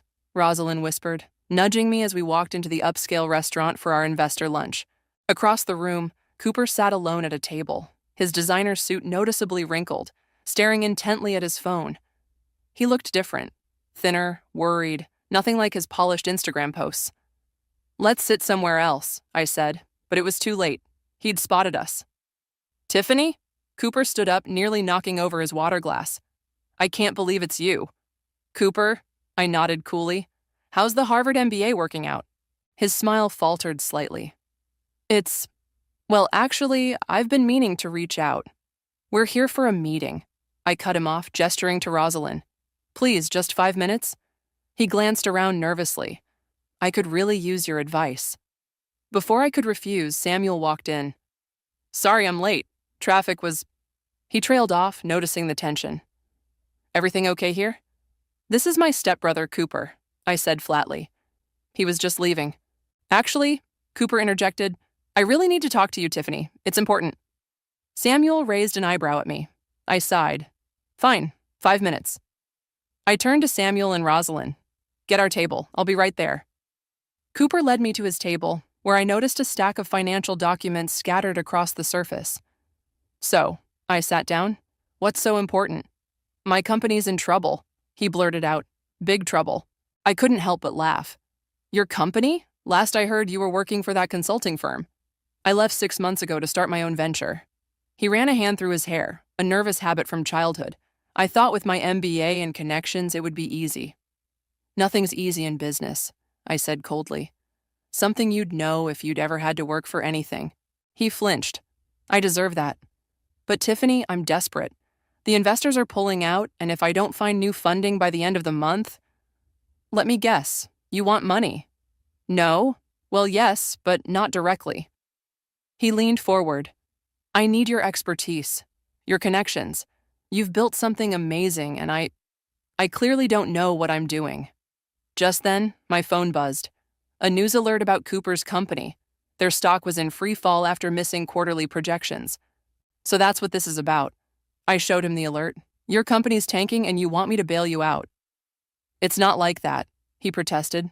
I've learned my lesson, Tiffany. I see now how wrong I was. How wrong we all were about you. Convenient timing for this revelation. Mom asks about you all the time, he tried. She regrets everything. Don't, I stood up. Don't you dare use Mom to manipulate me. Not again. Please, his voice cracked. I'm not asking for a handout. I'll do anything. Work from the bottom up, learn from you. Like I had to? I couldn't keep the bitterness from my voice. Funny how that works, isn't it? When you're the one struggling, suddenly hard work seems like a reasonable option. I know I don't deserve your help, he admitted, but I'm asking anyway. I looked over at my table where Samuel and Rosalind were pretending not to watch us. They'd been there from the beginning, believing in me when my own family wouldn't. Send me your business plan, I heard myself say. All of it. Financials, projections, everything. His face lit up. Really? Thank you, Don't thank me yet. I cut him off. This isn't a yes. This is me doing my due diligence before I decide whether you're worth my time. That's fair. He nodded eagerly. More than fair. And Cooper? I paused before walking away. If I find out you're lying about anything at all, we're done. Forever. I understand, he said quietly. As I rejoined my table, Rosalind gave me a concerned look. You're not seriously considering helping him, are you? I'm considering teaching him a lesson, I replied, picking up my menu. One he should have learned a long time ago. Samuel leaned back, studying me. Revenge is a dish best served cold? No, I smiled slightly. Success is a dish best served with a side of karma. That night, Cooper's business plan landed in my inbox. The subject line read, "Thank you for giving me a chance." I poured myself a glass of wine and opened the file, ready to see just how far the mighty had fallen. This is a disaster, I said, spreading Cooper's business documents across my office conference table. Rosalind and Samuel sat on either side, reviewing the numbers with matching grimaces. How did he burn through $5 million in venture capital this fast? Rosalind asked, flipping through expense reports. Designer office space, excessive staff parties, first-class business trips, I pointed to various line items. Classic Cooper, all show, no substance. A knock at the door interrupted us. Cooper stood there, looking even more disheveled than at the restaurant. You said to come by at 10, he said hesitantly. Sit down. I gestured to the chair across from me. We need to talk about your business model. He sat, fidgeting with his expensive watch, probably another poor financial decision. Look, I started, your entire approach is backwards. You're spending money like a successful company before earning a single dollar in profit. The investors said we needed to project success to... The investors were wrong, I cut him off, and now they're abandoning ship. Tell me, what exactly does your company do? Cooper launched into a convoluted explanation about digital transformation consulting, using every buzzword in the MBA handbook. Stop, I held up my hand. Explain it like you're talking to a 5-year-old. He blinked. We help other companies modernize their business processes? And how many clients have actually paid for this service? His silence was answer enough. That's what I thought. I closed his business plan with a decisive snap. You're 3 months from complete bankruptcy. I know, he whispered. That's why I need your help. Please, Tiffany. Samuel cleared his throat. I've seen worse turnarounds, but it would take serious restructuring. And serious humility, Rosalind added, eyeing Cooper. I stood up and walked to the window, looking out at the city skyline. My company's new headquarters occupied 3 floors of this building, all earned through hard work and smart decisions. Remember when Mom gave you my college fund? I asked, still facing the window. Tiffany, No, let me finish. I turned to face him. You took that money without a second thought. You went to Harvard, got your MBA, and thought success would just fall into your lap. I was wrong, he said quietly. So wrong. Yes, you were. I walked back to the table. So here's my offer. I'll help save your company.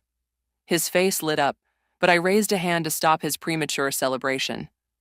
But not as a consultant or investor. You're going to work for me. Work?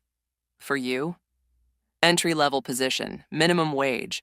You'll learn every aspect of this business from the ground up, just like I did. Cooper's jaw dropped. But I have an MBA from Harvard, which clearly hasn't taught you anything about running a real business. I slid a contract across the table.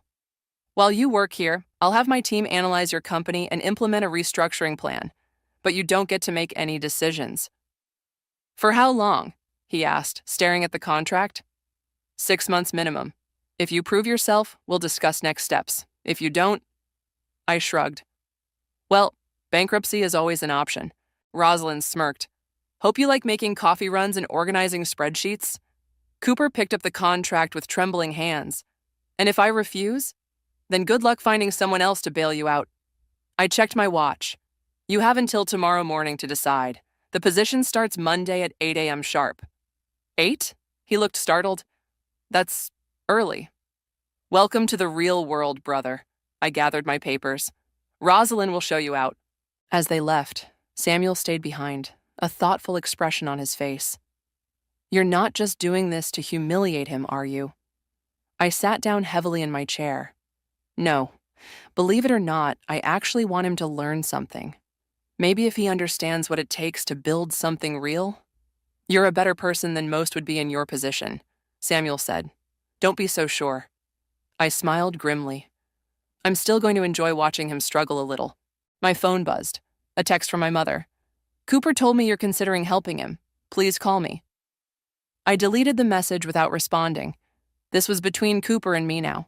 If he wanted salvation, he'd have to earn it the hard way. The next morning, exactly at 8 a.m., Cooper walked into my office. He placed the signed contract on my desk, his Harvard class ring catching the light. When do I start? He asked. I pointed to a desk visible through my office window, the smallest one in the open office area. A stack of files waited there, along with a company laptop that had seen better days. Right now, I said. And Cooper, that tie costs more than your first paycheck will. I'd rethink your wardrobe choices. He nodded, swallowing hard, and walked out to his new desk. Let the education begin. Cooper, these spreadsheets were due an hour ago. I called out across the office. 2 weeks into his new role, and my stepbrother was struggling with even basic tasks. I'm almost done, he called back, frantically typing at his desk. His once perfectly styled hair was disheveled, and his new discount store button-down was wrinkled. Almost doesn't cut it in this business. I walked over to his desk. What's the holdup? He gestured helplessly at his screen. I'm still learning the formulas. Excel wasn't really a focus at Harvard. Of course it wasn't, I muttered. Rosalind, can you help him? Rosalind rolled her eyes but moved to Cooper's desk. Watch carefully this time. I'm not showing you again. The office phone rang. Cooper reached for it automatically. Don't. I stopped him. You haven't completed the customer service training yet. Last time you took a call, you managed to offend one of our biggest retailers. He slumped in his chair. I was trying to sound professional. You sounded condescending, I corrected. There's a difference. Just then, Samuel burst into the office. Tiffany, we have a situation. The new production line in Dallas is having quality control issues. They're threatening to halt operations. I can help. Cooper perked up. I did a case study on quality control at... No, I cut him off. You focus on learning those Excel formulas. This is real business, not a classroom exercise. As I walked away with Samuel, I heard Cooper mutter, I do have an MBA, you know. And I have a successful company. I called back without turning around. Guess which one matters more? In my office, Samuel pulled up the production reports. It's worse than we thought. The last batch had a 30% defect rate. Book me on the next flight to Dallas, I said, already pulling up my calendar. Already done. You leave in 3 hours. He paused. What about Cooper? What about him? This could be a learning opportunity. Show him how real problems get solved in the field. I considered it. Fine, tell him to pack a bag. But make it clear, he's there to observe and learn, nothing else. 2 hours later, Cooper and I sat in airport chairs, waiting for our flight. He was trying to hide his excitement at traveling for work, but I could see him straightening his tie every few minutes. This isn't a luxury business trip, I warned. We're flying economy, staying at a budget hotel, and working long hours. I understand. He nodded seriously. Thank you for including me. Don't thank me yet. This is going to show you exactly what it takes to run a real business. The next morning, we arrived at the Dallas facility at 6 a.m. Cooper's eyes widened at the sight of workers already busy on the production floor. First rule of manufacturing, I said as we walked through the facility. You can't manage what you don't understand. Watch everything. For the next 12 hours, we inspected products, talked to workers, and reviewed processes. Cooper took notes frantically, his Harvard confidence crumbling as he faced real-world complexities. The issue isn't just quality control, he said finally, as we reviewed his notes that evening in the hotel's shabby business center. It's worker training and material handling procedures. I looked up from my laptop, surprised. Go on. The new hires aren't properly trained on material sensitivity, and the storage conditions aren't maintaining consistent temperature. He showed me his observations. Small issues, but they compound. Not bad, I admitted. Now, how would you fix it?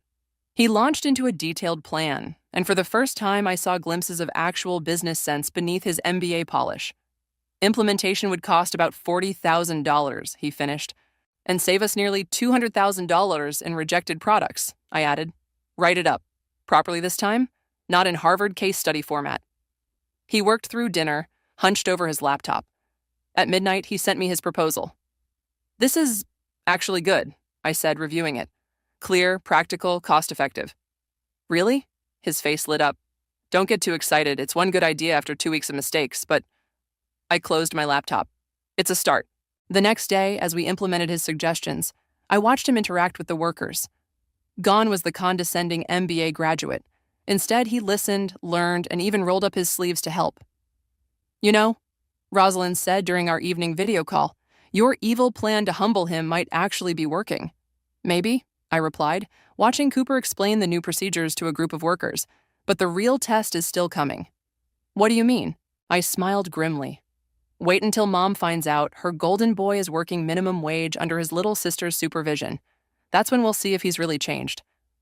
As if on cue, my phone lit up with my mother's number.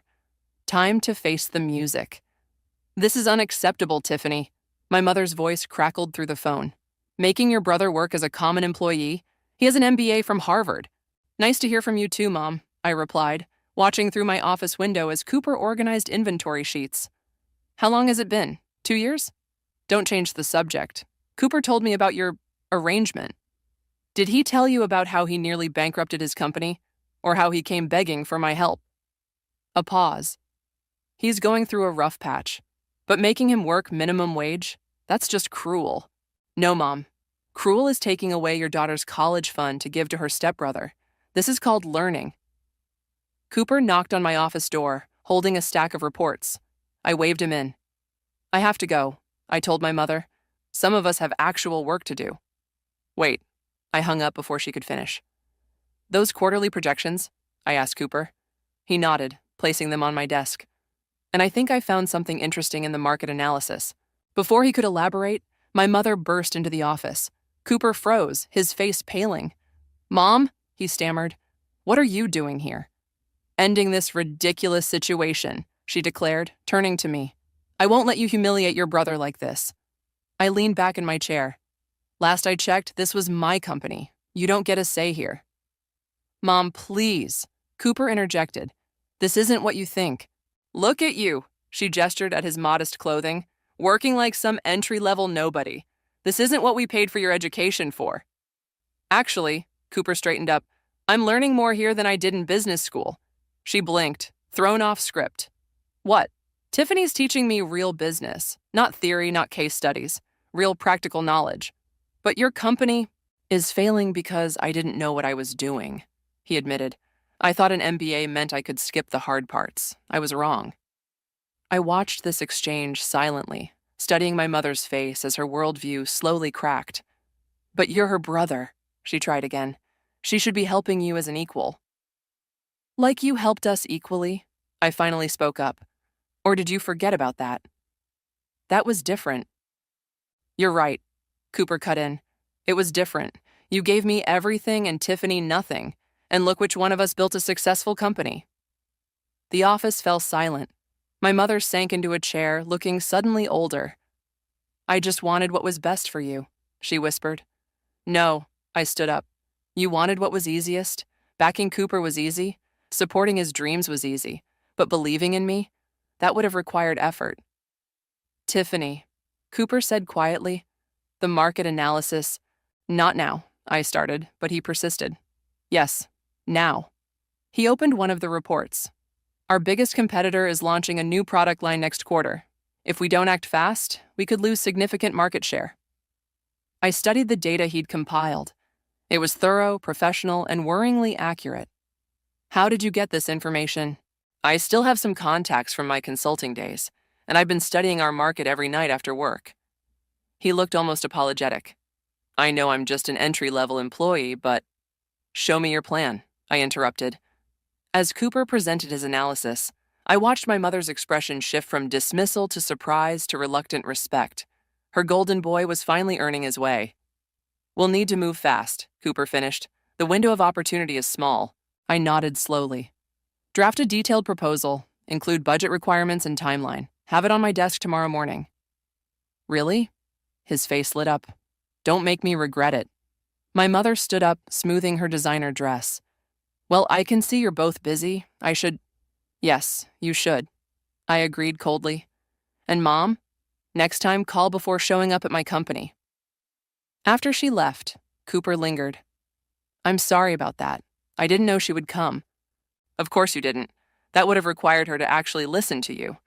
I gestured to his desk. Get started on that proposal. And Cooper? Yeah? Good work on catching this. Maybe there's hope for you yet. He smiled slightly. Thanks, sis. As he returned to his desk, my phone buzzed with a text from Rosalind. Your mom just walked past my office looking like she'd seen a ghost. What happened? I typed back. Reality finally caught up with her. And maybe, just maybe, Cooper too. But we still had a company to run, and now apparently a competitor to outmaneuver. Family drama would have to wait. We're losing them. Cooper burst into my office, his tie askew. Target just called. They're considering our competitor's offer. 3 months had passed since his market analysis, and we were in the fight of our lives. Our biggest competitor had launched their new line ahead of schedule, catching us off guard. Get Samuel and Rosalind in here. Now. I pulled up our latest sales figures on the main screen. Within minutes, my core team assembled. Cooper stood at the whiteboard, sketching out our situation. Target wants a 30% price reduction, or they're switching suppliers, he explained. We can't match that without taking a massive hit. We don't need to match it, I said, studying the numbers. We need to beat it differently.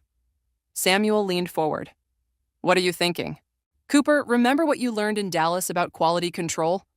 His eyes lit up. The enhanced production process. If we implement it across all facilities, we could guarantee 0 defects, I finished. Something our competitor can't match at their reduced price point. But rolling that out would take weeks, Rosalind pointed out. Target wants an answer by Friday. Then we work around the clock, I decided. Cooper, you're going to Dallas. Samuel, take Chicago. Rosalind, coordinate from here. What about you? Cooper asked. I'm going to Target's headquarters. Sometimes you need the CEO in the room. As everyone rushed to their tasks, my phone rang. It was my mother. Not now, I answered. I just wanted to say... She hesitated. I saw your company in the news, about the market challenge. I'm worried about you both. Both? You and Cooper. He called last night, working late.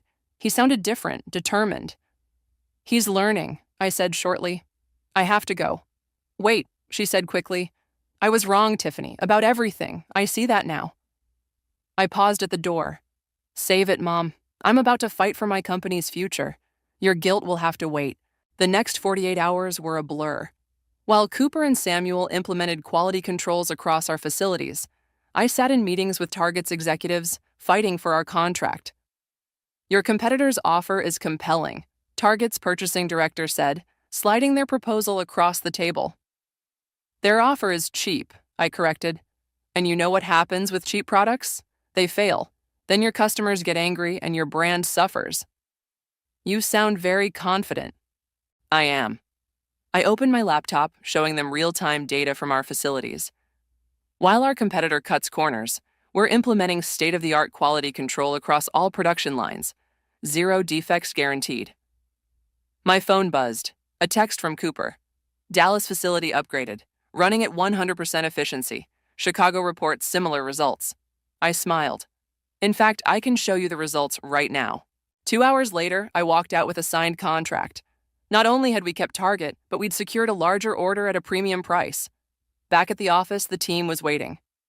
Well? Rosalind asked anxiously. I held up the contract. The room erupted in cheers. This calls for celebration, Samuel declared, pulling out champagne he'd apparently been keeping for just such an occasion. As everyone celebrated, Cooper approached me quietly. Thank you, he said. For what?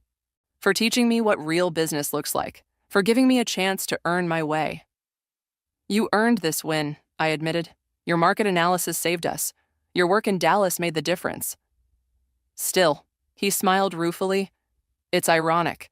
Mom and Dad spent a fortune on my Harvard MBA, but I learned more in 6 months working for my little sister.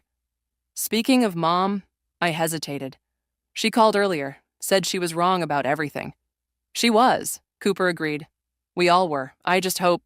He was interrupted by a commotion at the office entrance. Our mother stood there, holding what looked like... Is that pizza? Rosalind asked incredulously. I thought you might be working late, Mom said uncertainly. I remember you always liked pizza when you were studying. I looked at Cooper. He shrugged, a small smile playing on his lips. Well, I said finally, we did just save the company. I suppose we could use some pizza. As the team gathered around, mixing champagne and pepperoni in a bizarre victory celebration, I watched my mother awkwardly try to fit into this world she'd once dismissed. To Tiffany, Cooper raised his glass, the best boss and sister I could have asked for. To the team, I corrected him, all of us. My mother caught my eye across the room, her expression a mixture of pride and regret. Maybe some bridges weren't completely burned after all, but first, we had a company to run, and this time, we'd do it together. And that's how we turned the company around. Cooper finished his presentation to our newest batch of interns by focusing on quality over quick profits. I watched from the back of the conference room as my brother, now our chief operations officer, wrapped up his talk. The irony wasn't lost on me. The former Harvard MBA graduate teaching others about starting from the bottom. Questions? He asked. A young intern raised her hand. Is it true you used to be CEO of your own company? I thought I was, Cooper smiled. Turns out I was just playing at being a CEO. Real leadership is something you earn. As the interns filed out, Rosalind poked her head in. Your mother's here. She's in your office. I found Mom sitting in one of my visitor chairs, holding a familiar-looking envelope. I was cleaning out the attic, she said without preamble, and found this. She handed me the envelope, my old Stanford acceptance letter. Why did you keep this? I asked, turning the weathered paper over in my hands. To remind myself of my biggest mistake. She met my eyes. I've been trying to find the right way to make amends. Mom, let me finish. She pulled out a checkbook. I know it's years too late, but I want to repay your college fund. With interest. I stared at the checkbook, memories of that devastating day flooding back. Before I could respond, Cooper appeared in the doorway. Sorry to interrupt, but we have that meeting with the board in 10 minutes. He noticed the tension. Everything okay? Mom's trying to repay my college fund, I said. Cooper walked in, closing the door behind him. The one you gave to me? Yes, she whispered. I thought money could fix it. I looked around my office, at the awards on the wall, the view of the city, the empire I'd built from nothing. Then at Cooper, who'd learned humility and real business acumen the hard way. Keep your money, I said finally. Some things worked out better without it. But I need to make this right, she insisted. Then do it differently, I suggested. Instead of trying to fix the past, help us with the future. What do you mean? I shared a look with Cooper, who nodded encouragingly.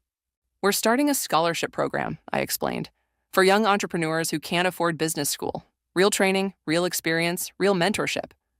Like what you did for me, Cooper added, but for others who need it. Mom's hands trembled as she put away her checkbook. You want my help with that? You have experience picking favorites, I said, but without the old bitterness. Maybe this time you can use that skill to help deserving kids get a real shot. I'd like that, she smiled through tears. A knock at the door interrupted us. Samuel with the board meeting materials. Ready to show them the scholarship proposal? He asked. Actually, I looked at Mom. Would you like to sit in, see what we're building? She nodded, standing up straighter. I'd love to. As we walked to the boardroom, Cooper fell into step beside me. You know, he said quietly, when you first made me work minimum wage, I thought you were just getting revenge. Wasn't I? Maybe at first, but you also gave me something priceless, the chance to earn my own respect. The boardroom was packed with investors and executives. I took my place at the head of the table, Cooper on one side, Mom on the other. As I looked around at these people who'd become more than just colleagues, I felt something shift into place. Before we begin, I addressed the room, I want to introduce a new advisor for our scholarship program. Someone who's learned, as we all have, that true success isn't about where you start, but how you choose to move forward. Mom straightened in her chair, ready to contribute to something meaningful for once. Now, I continued, pulling up our presentation, let's talk about giving others the opportunity to build their own success stories. As I launched into the proposal, I caught Rosalind's eye across the table. She gave me a subtle thumbs up. She who'd been there from the beginning, who'd seen me at my lowest and helped me rise. This was my revenge, I realized. Not in destroying Cooper or proving my mother wrong, but in building something stronger than their rejection.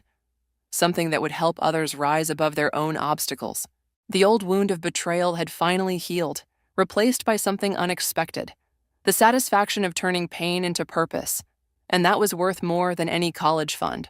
The phone vibrated against my desk, its screen lighting up with a message from an unknown. The sound of crystal glasses clinking and pretentious laughter drifted up from my restaurant's private dining room. I stood at the top of the stairs, frozen, as my mother-in-law Margaret's voice cut through the din like a serrated knife. Of course, I never pay here. It's my daughter-in-law's place, and family privilege means everything is on the house. I practically own half of it anyway, considering how much we helped them get started. My fingers tightened around the stack of invoices I'd been reviewing. The lies rolled off her tongue so smoothly, each one a perfectly crafted poison dart aimed at my reputation. I'm Bella, and this restaurant, every brick, every pan, every carefully crafted recipe, is mine.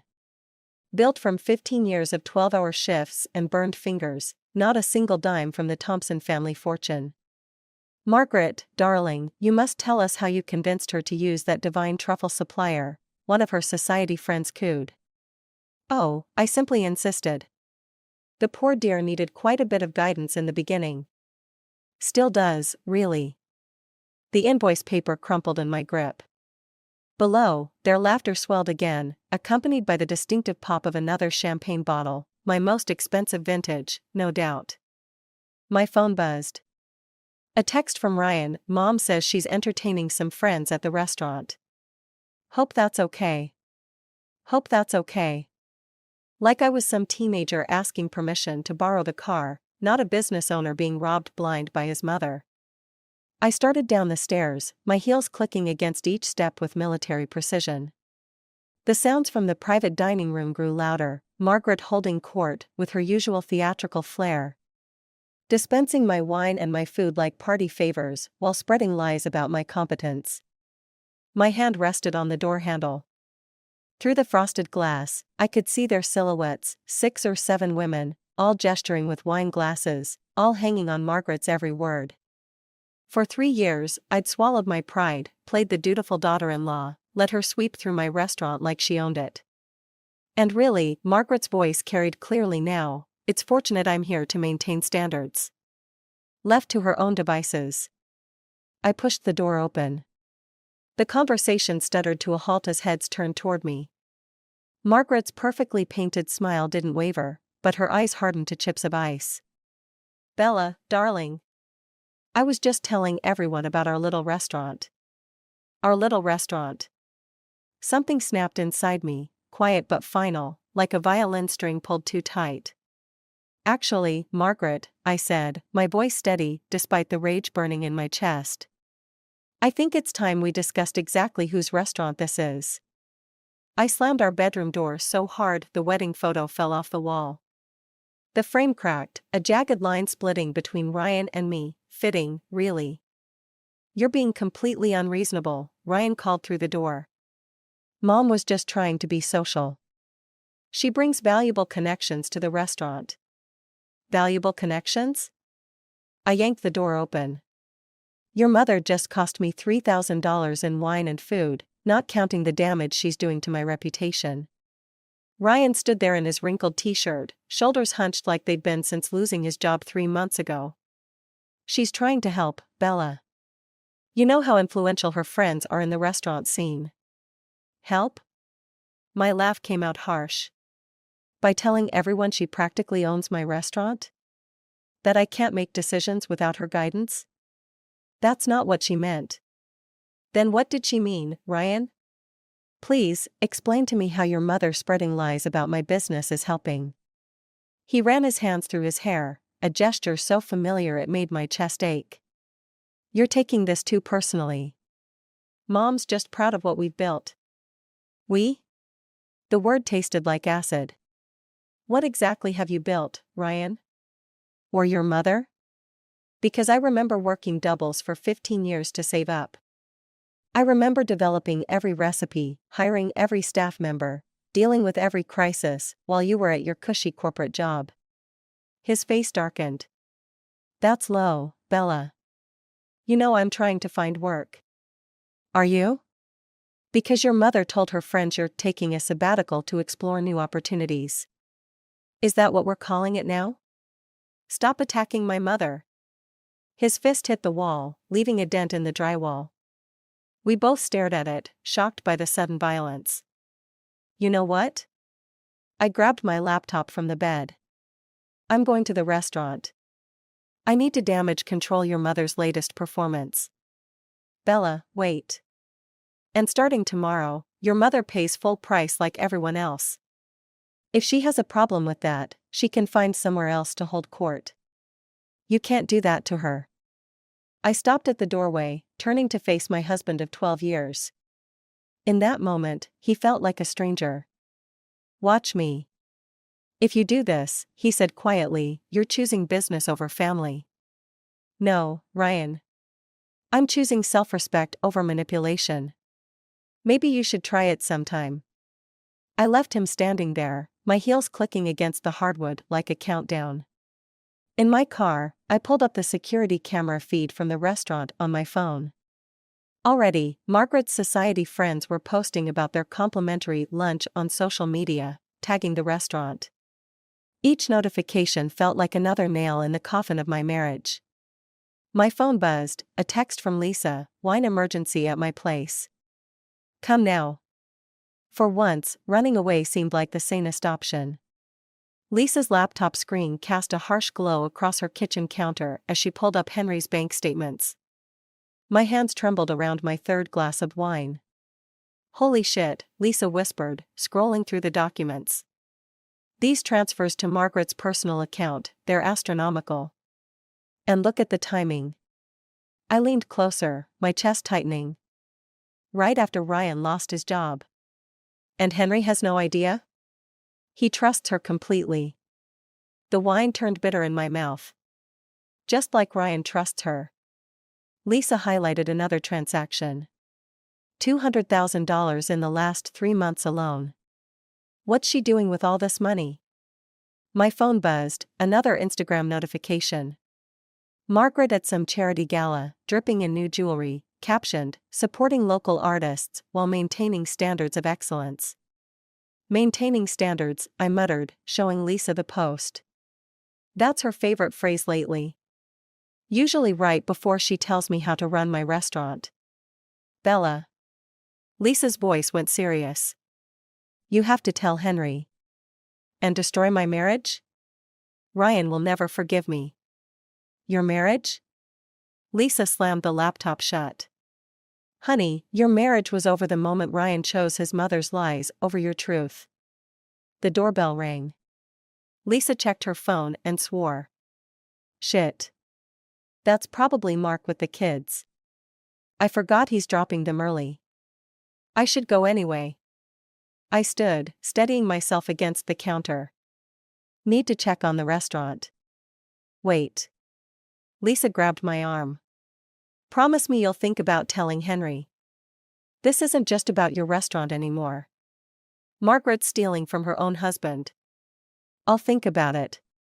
Outside, I fumbled with my car keys, but my hands wouldn't stop shaking. A text lit up my phone. Ryan, Mom's upset about what you said.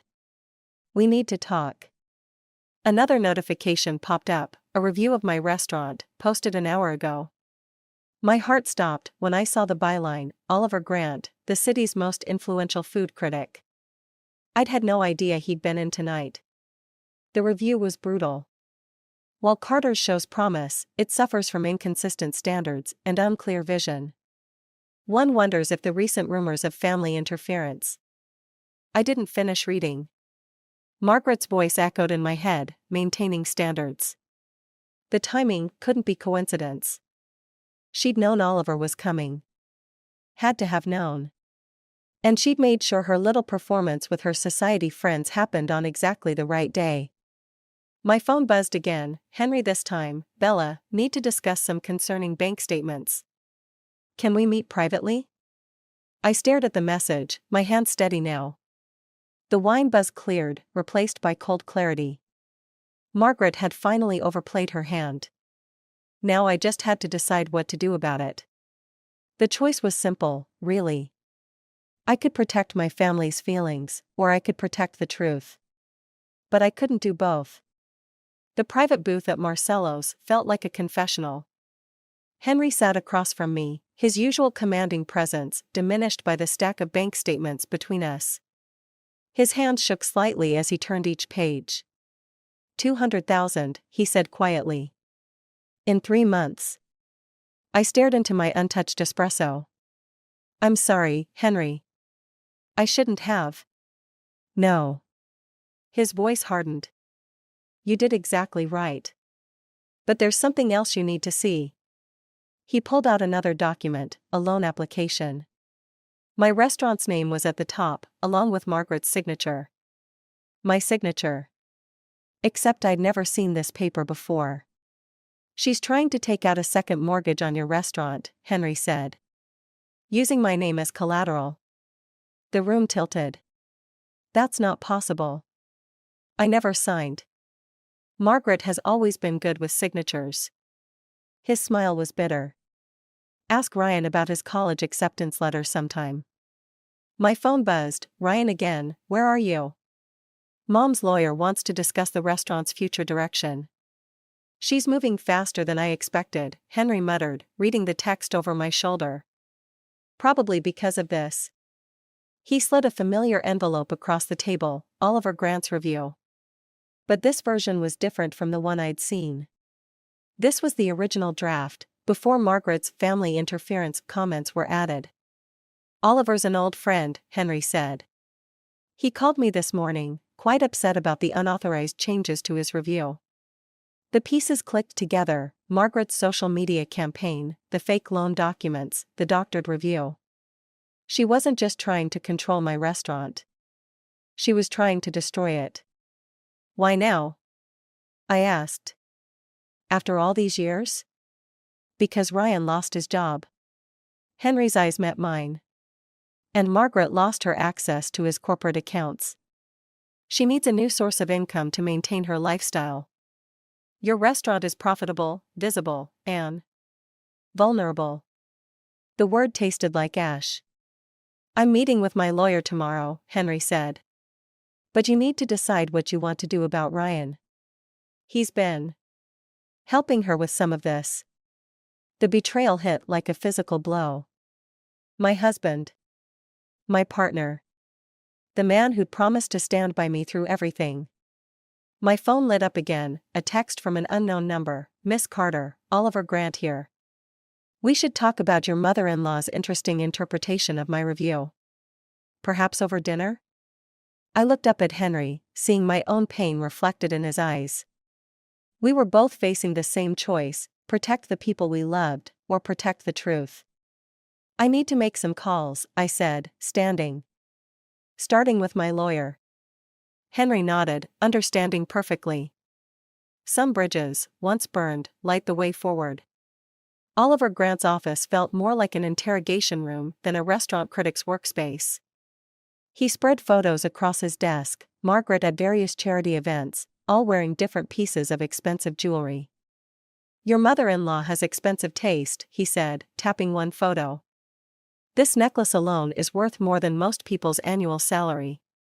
Henry's money, I said, but Oliver shook his head. That's the interesting part. He pulled up a spreadsheet. These purchases align perfectly with your restaurant's busiest nights. The nights when Margaret hosted her special events in your private dining room. My stomach lurched. She was selling the jewelry. Through your restaurant. Quite clever, really. High-end pieces, cash transactions disguised as expensive wine purchases. He paused. Your husband handled the books during those events, didn't he? The room spun. Ryan's voice echoed in my head, Mom's just trying to help. All those nights, he'd insisted on managing the private dining room himself. All those missing wine inventory reports. My phone buzzed, a text from Ryan, where are you? Mom's lawyer is getting impatient. I have more, Oliver said quietly. But you should know, Margaret's been reaching out to my colleagues. Trying to plant stories about health code violations, tax irregularities. She's trying to destroy me. No. Oliver's eyes met mine. She's trying to force you out so Ryan can take over. Make it look like mismanagement rather than theft. My phone buzzed again, Lisa this time, SOS. Margaret just walked into your restaurant with 2 health inspectors. I have to go. I stood, gathering the photos. Bella. Oliver caught my arm. There's something else. The jewelry? It's all fake. Margaret's been selling counterfeits to her society friends through your restaurant. The final piece clicked into place. Not just money laundering, but fraud. And Ryan had helped her do it. I'm running a story next week, Oliver said. But I wanted you to know first. You need to protect yourself. My phone lit up with another message, from Henry. Margaret's emptied our accounts. All of them. Including Ryan's trust fund.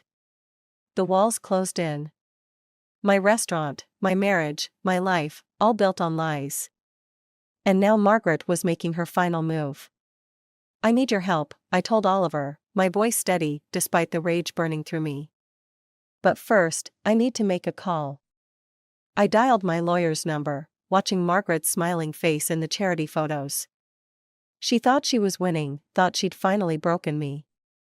But she'd forgotten something crucial. I'd built my restaurant from nothing once before. I could do it again. What I couldn't do was trust my husband ever again. The private dining room had never felt so suffocating.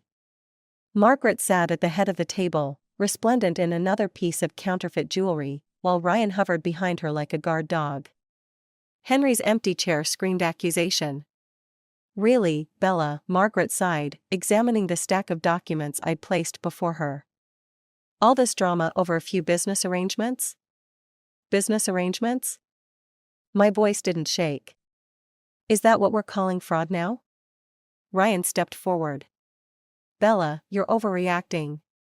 Mom was just selling fake jewelry through my restaurant? I pulled out my phone, cued to a recording. Margaret's voice filled the room. Of course it's authentic, darling. And such a bargain through my private collection. Margaret's perfectly manicured nails dug into the table. Where did you get that? Your buyers are very angry, Margaret. Especially the ones who tried to insure their purchases. You ungrateful little. The dining room door opened. Henry walked in, followed by 2 police officers. Henry? Margaret's voice went sharp. What are you doing? His job, I said quietly. As a member of the restaurant's board of directors. Ryan's face went pale. What's happening? What's happening is your mother's under investigation for fraud, Henry said. And you're an accomplice. You can't prove anything, Margaret snapped, but her hands trembled as she reached for her wine. Actually, Oliver Grant stepped in from the hallway, digital recorder in hand. We can prove quite a bit. Margaret's wine glass shattered against the wall. You planned this. You vindictive little climber. Mom, stop. Ryan's voice cracked. Please. Oh, now you grow a spine? I turned to my husband. After helping her steal from your own father? After letting her destroy everything we built? I didn't know. Liar. The word felt like acid. I saw the books, Ryan. The fake invoices. The missing inventory. You knew exactly what she was doing. The officers moved forward. Margaret's composure cracked completely. This is your fault. She lunged across the table, fingers curved like claws. You gold-digging witch. Ryan caught her, but not before she knocked over the evidence files. Photos scattered across the floor, Margaret's jewelry sales, Ryan's forged signatures, bank statements showing emptied accounts. I trusted you, Henry said quietly. Both of you. As the officers led Margaret away, Ryan reached for me. Bella, please. I can explain. I stepped back, watching my marriage die in slow motion. Explain what? How you helped her launder money through my restaurant. How you forged my signature on loan documents. How you. My phone buzzed, a news alert. Margaret's scheme was already breaking across social media. My restaurant's name featured prominently in every headline. I'm sorry, Ryan whispered. But sorry, couldn't rebuild a reputation. Sorry, couldn't restore trust. Sorry, couldn't save us. The courthouse hallway felt endless. Margaret's society friends huddled in clusters, whispering behind designer handbags as I walked past. Each face held the same mixture of betrayal and fury. The looks of women who'd discovered their precious jewelry was as fake as Margaret's smile. Ready? Oliver touched my elbow, steadying me. Before I could answer, Ryan appeared, looking haunted. Bella, please. Don't do this. Do what, Ryan? Tell the truth? She's my mother. And I was your wife. The past tense slipped out naturally. Didn't stop either of you from destroying everything I built. The courtroom doors opened.